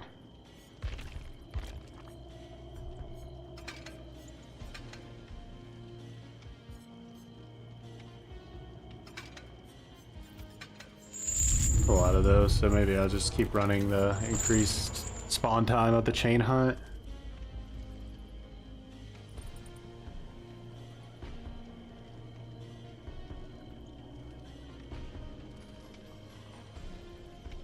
We're getting close to being out of silver tier though.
So I think like right now the plan is we are going to be doing this challenge for the next few streams.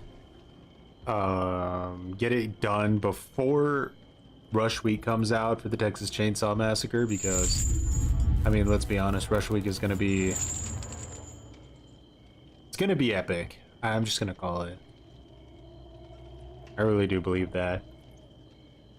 So I think it's gonna be like the Texas Chainsaw Massacre game 2.0, or maybe like 0.5. Maybe it won't be as good as the Texas Chainsaw, or I mean Friday the 13th, but I do think that it will be way closer to Friday the 13th than like the Texas Chainsaw Massacre. So we'll be doing that on the 24th. I'll probably be streaming that relentlessly unless something horrible goes on and the game mode's broken or something. Then outside of that, we got a new Toxic TTV video coming out in a few hours. For those of you who enjoy the Toxic TTV content. And I also have another Toxic coaching video that I'm working on as well.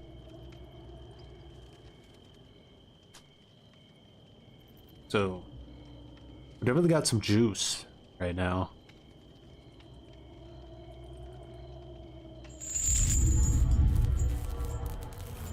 My goodness, what is up with these matchmaking times? This is crazy.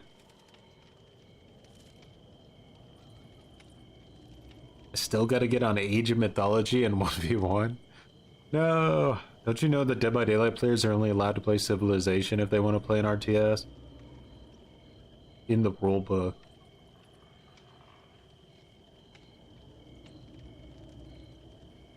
Cooking now. We are cooking.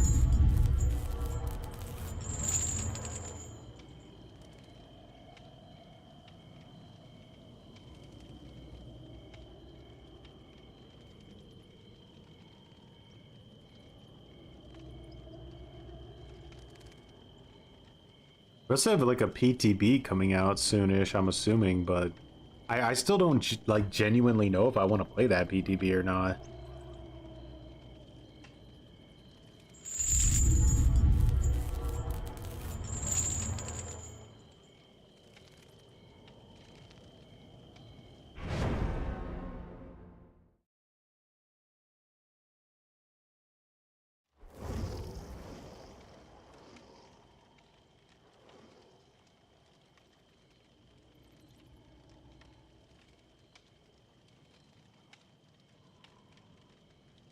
The challenge is to not throw up when the FOV wiggles in and out when you use your chain. What's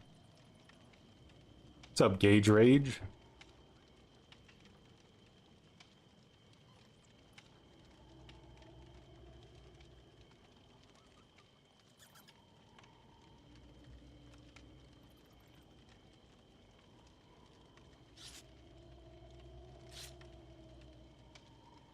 Have the games gotten poopy yet? They're getting poopier.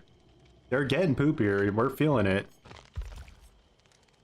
Right now, it kind of feels like you're having like a mix of like extraordinary tryhards mixed with just like the worst teammates ever that have ever existed. You could definitely feel it though, like, right? Like when you have those like real tryhard players in your lobby and you just think like, man, like if I had like 4 of those guys, oof. This would be so difficult.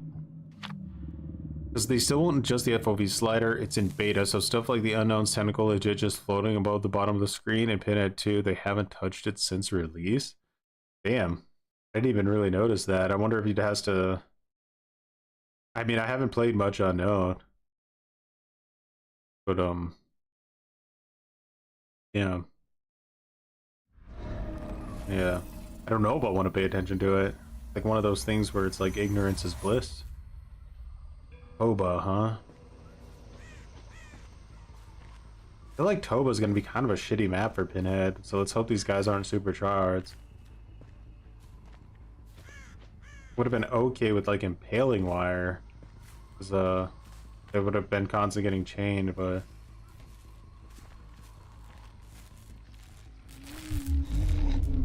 alright, that's gonna give us some early game slowdown.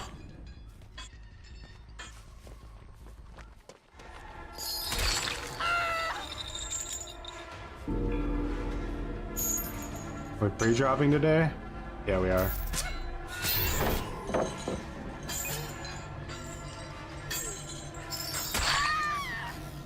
Too indecisive.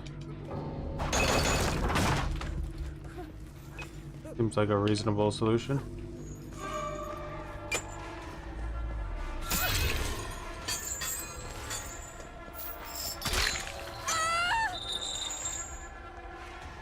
Not too worried about a bot.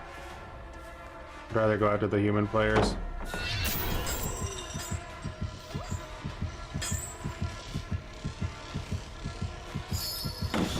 Oof.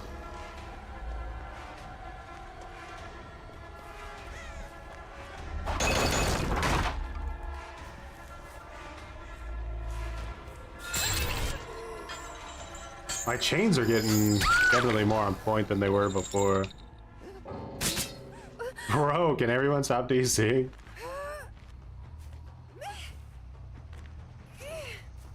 Because Pinhead's so overpowered, yeah?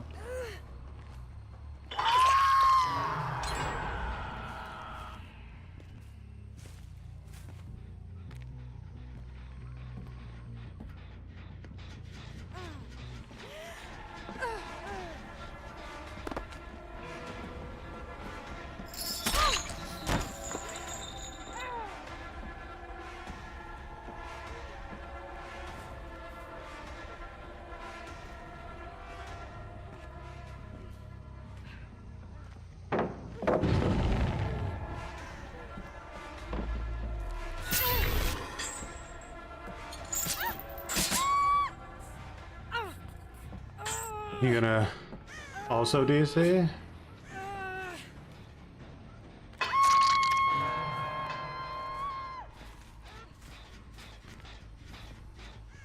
Where'd the girl go? We saw her cringing over here somewhere.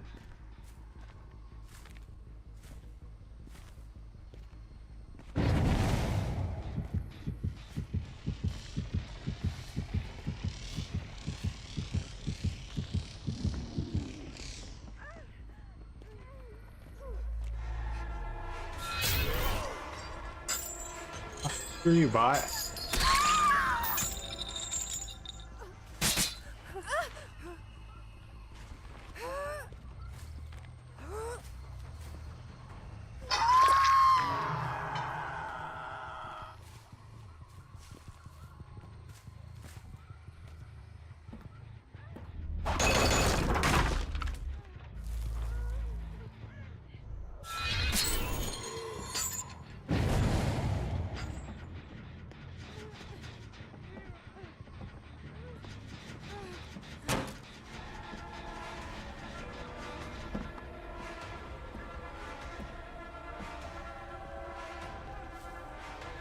She's got lather balanced. I'm not sure which.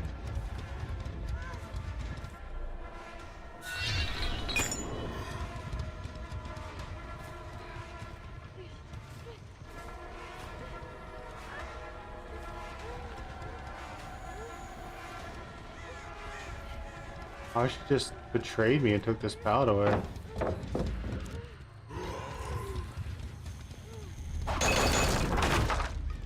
Playing that pallet pretty good.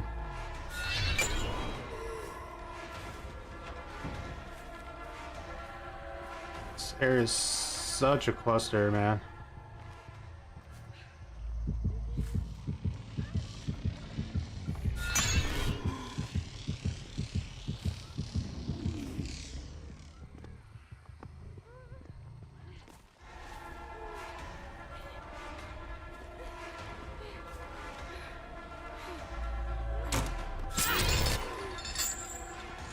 That little reverse gave me like enough time that I should be able to get her now.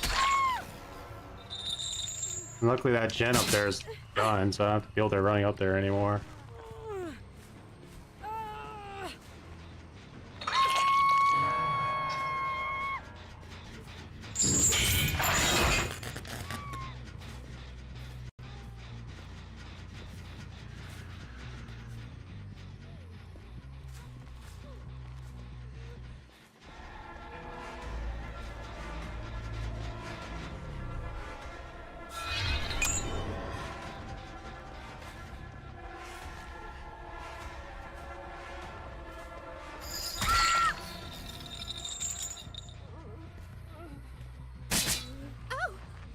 I like how the bots will get the thing and then they won't like do it for a while. They are a waste of good suffering. I came. I came.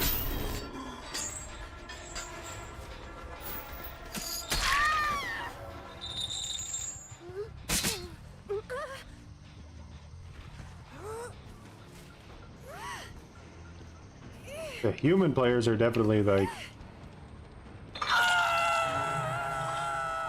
Still very much trying to look out for each other. They don't give a shit about these expendable bots.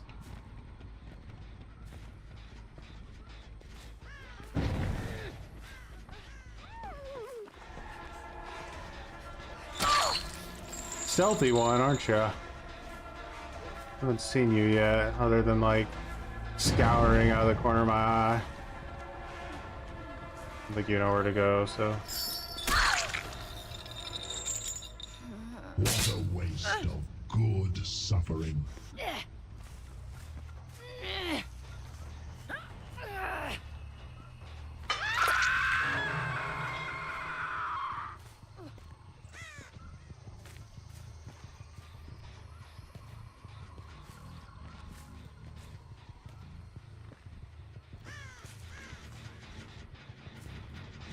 Bot really wants this gen down.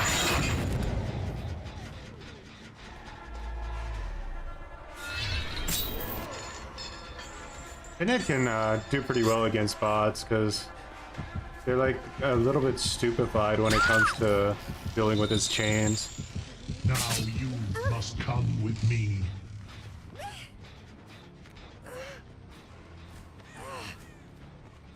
I'll tear your soul apart. It's so awesome they got the Doug to do the voice for Pinhead. Especially after he's like already retired.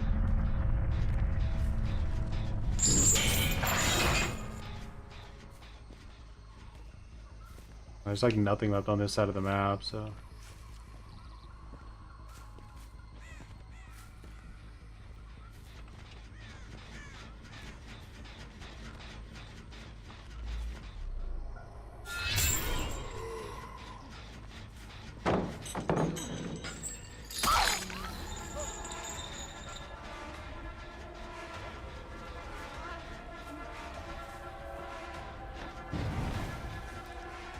I can't hear anything.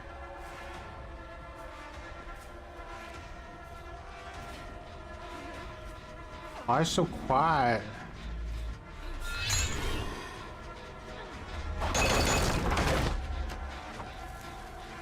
Can I get the killer strike now? Oh, she does.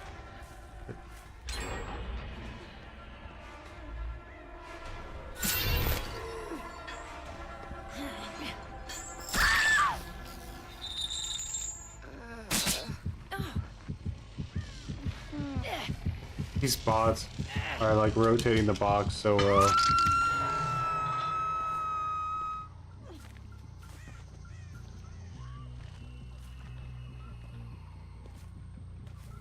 Need like a little bit of info.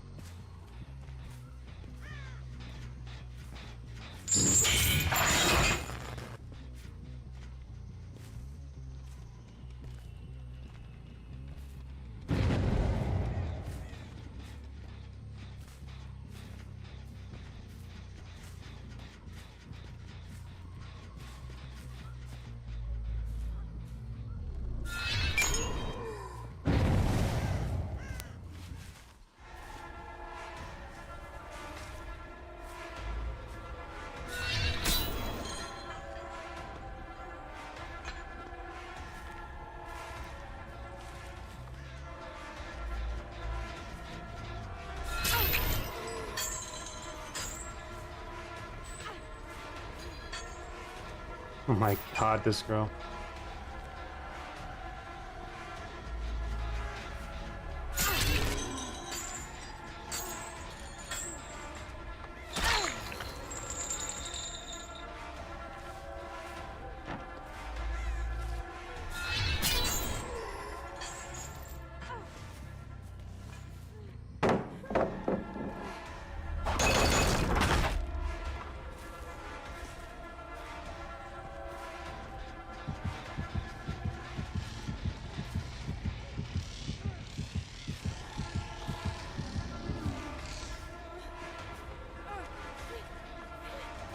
There's a paladin here? Oh my god, I did not know.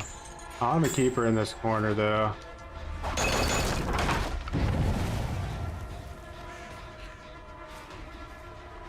Bro, the audio on Toba is so bad, it's actually like unreal.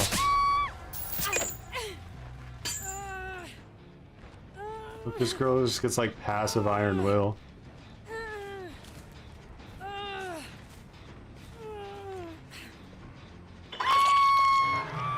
Oh, and it puts you up against like a super bully squad. Welcome to like having MMR crossover.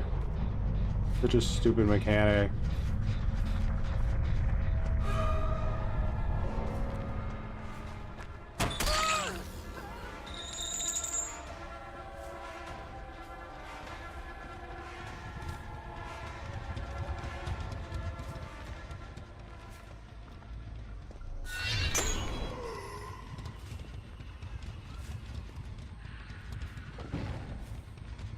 Getting juiced by a bot.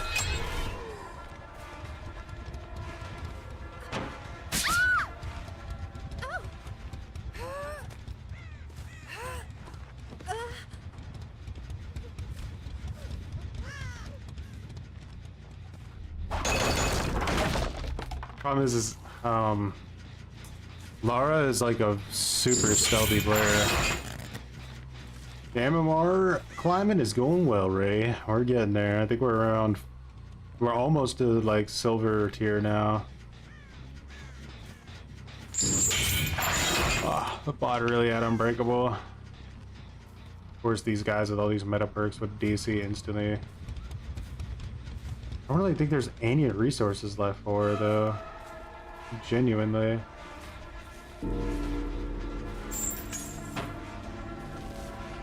Dead-hearted.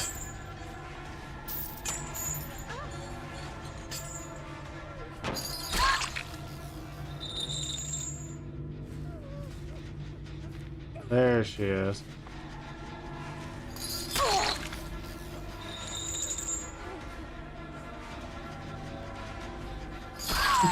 Alabonga! Need that MMR gain, I'm afraid.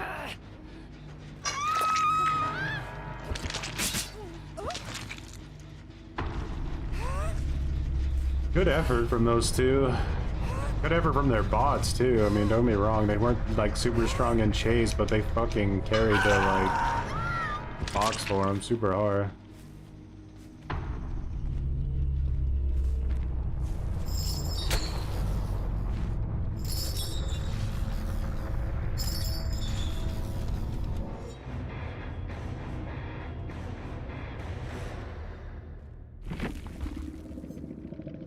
So Claudette number 1, quick and quiet head-on, blast mine residual manifest. Claudette number 2, unbreakable, dead hard, iron will, DS.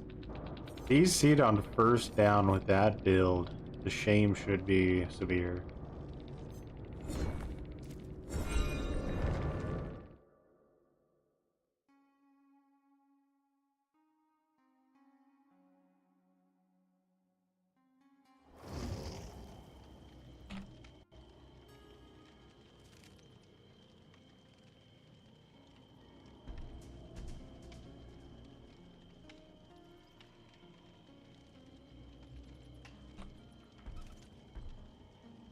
A few matches away from hitting the top bracket. Scary times await us.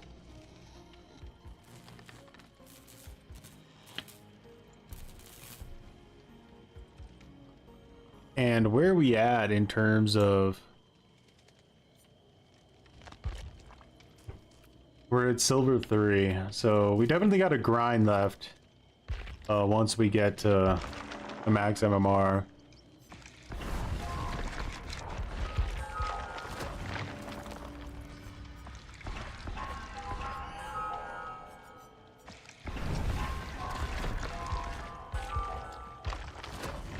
Calm down. They thought they had the right to get to 1 gen. I had to teach them what for.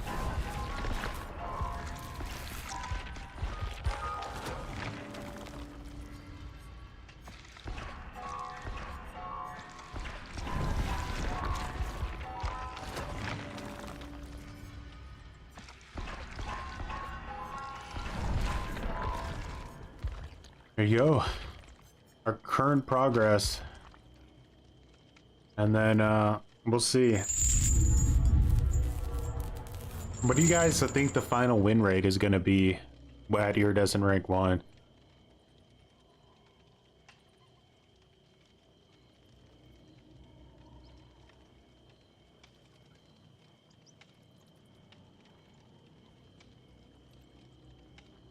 Gonna be up there, but I don't think it'll be flawless. That would just be, wouldn't make any sense if it was flawless.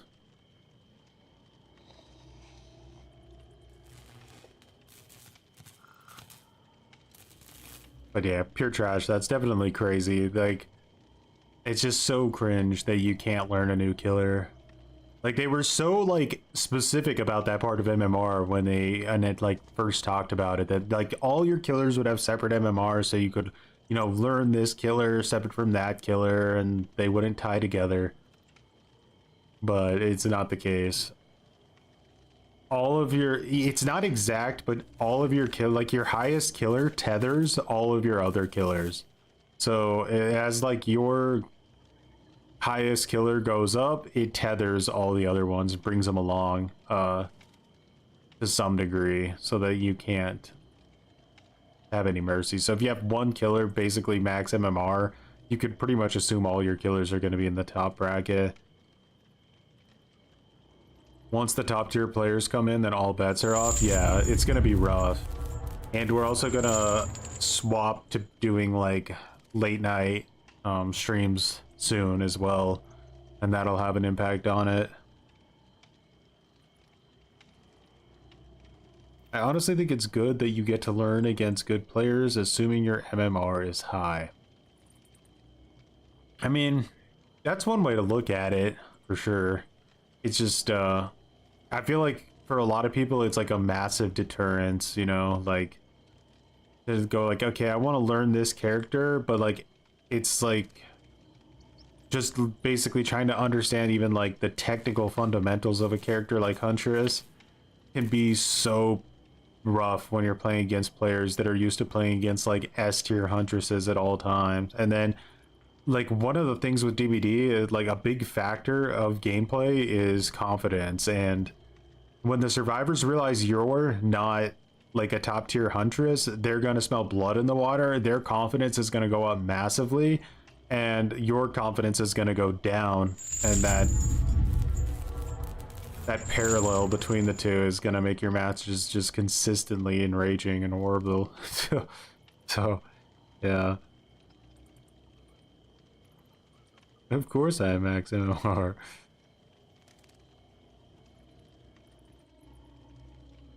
On uphill, but at the same time you notice that you slowly get better. Yeah, but you definitely got to be kind of headstrong for it. You got to really feel like there's something about the killer you'd like to.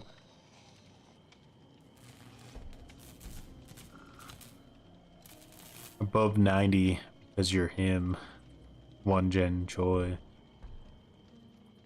Dab. Yeah, we are. I'll take it. I've been finding it hard to have fun on Survivor side. It's like every killer is convinced tunneling is a must no matter what.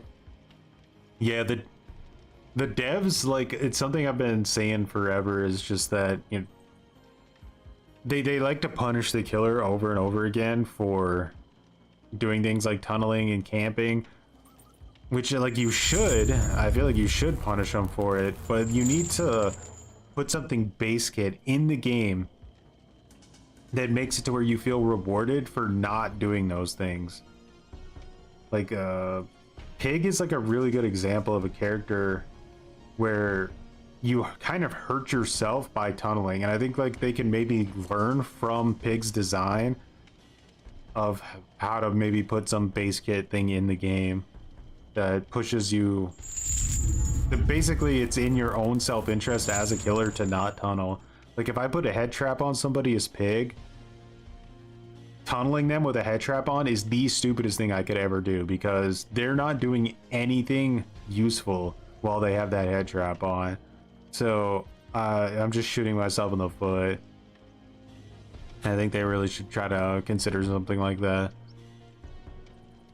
The problem with playing the highest tryhards is it removes some of the uniqueness from killers. You can't run any of the perks that feed into their kit. It just makes everything gen defense. Yeah, you have to be pretty limited. You have, like, maybe one free slot to run a perk that goes well with your killer, you know? Like a lot of huntresses will run like Iron Maiden, I noticed. Just something like that. You get like one. Otherwise, the gens are just gonna obliterate and you're never gonna have a chance. Now, I have noticed a lot of Triad players, just legitimately, maybe because they don't stream, they do not care about the outcome of matches. Like, they literally do not care about the outcome of matches. The best players I've ever played against as killer, like, while I'm survivor and I'm playing against a killer, are killers that just do not give a shit, and all they care about is improving their skill in chase. Like, I'll play against like huntresses that will like throw hatchets across the entire map consistently and down us, but they'll never even bother wasting their time to hook somebody or kick a gen or anything. They don't care. They're just trying to improve their gameplay, and I respect it, but they do usually lose. So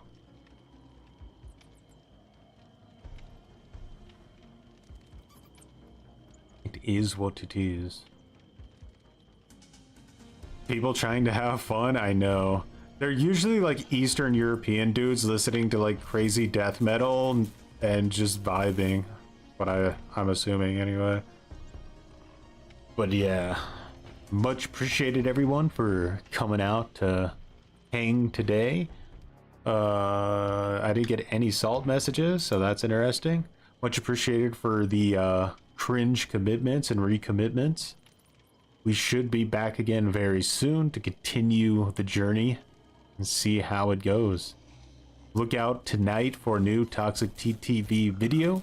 And with that, I will leave you to our sponsor. You know what's coming, so get ready to break out your credit cards and pre-order your own gamer diapers. Peace. Hey there, kid. Are you a gamer? Yeah. Do you ever get so into the game that you end up pooping your pants? Yeah, all the time. Well, then I have a product for you. Gamer diapers. Oh my god! Pampers Premium add a new gentle touch line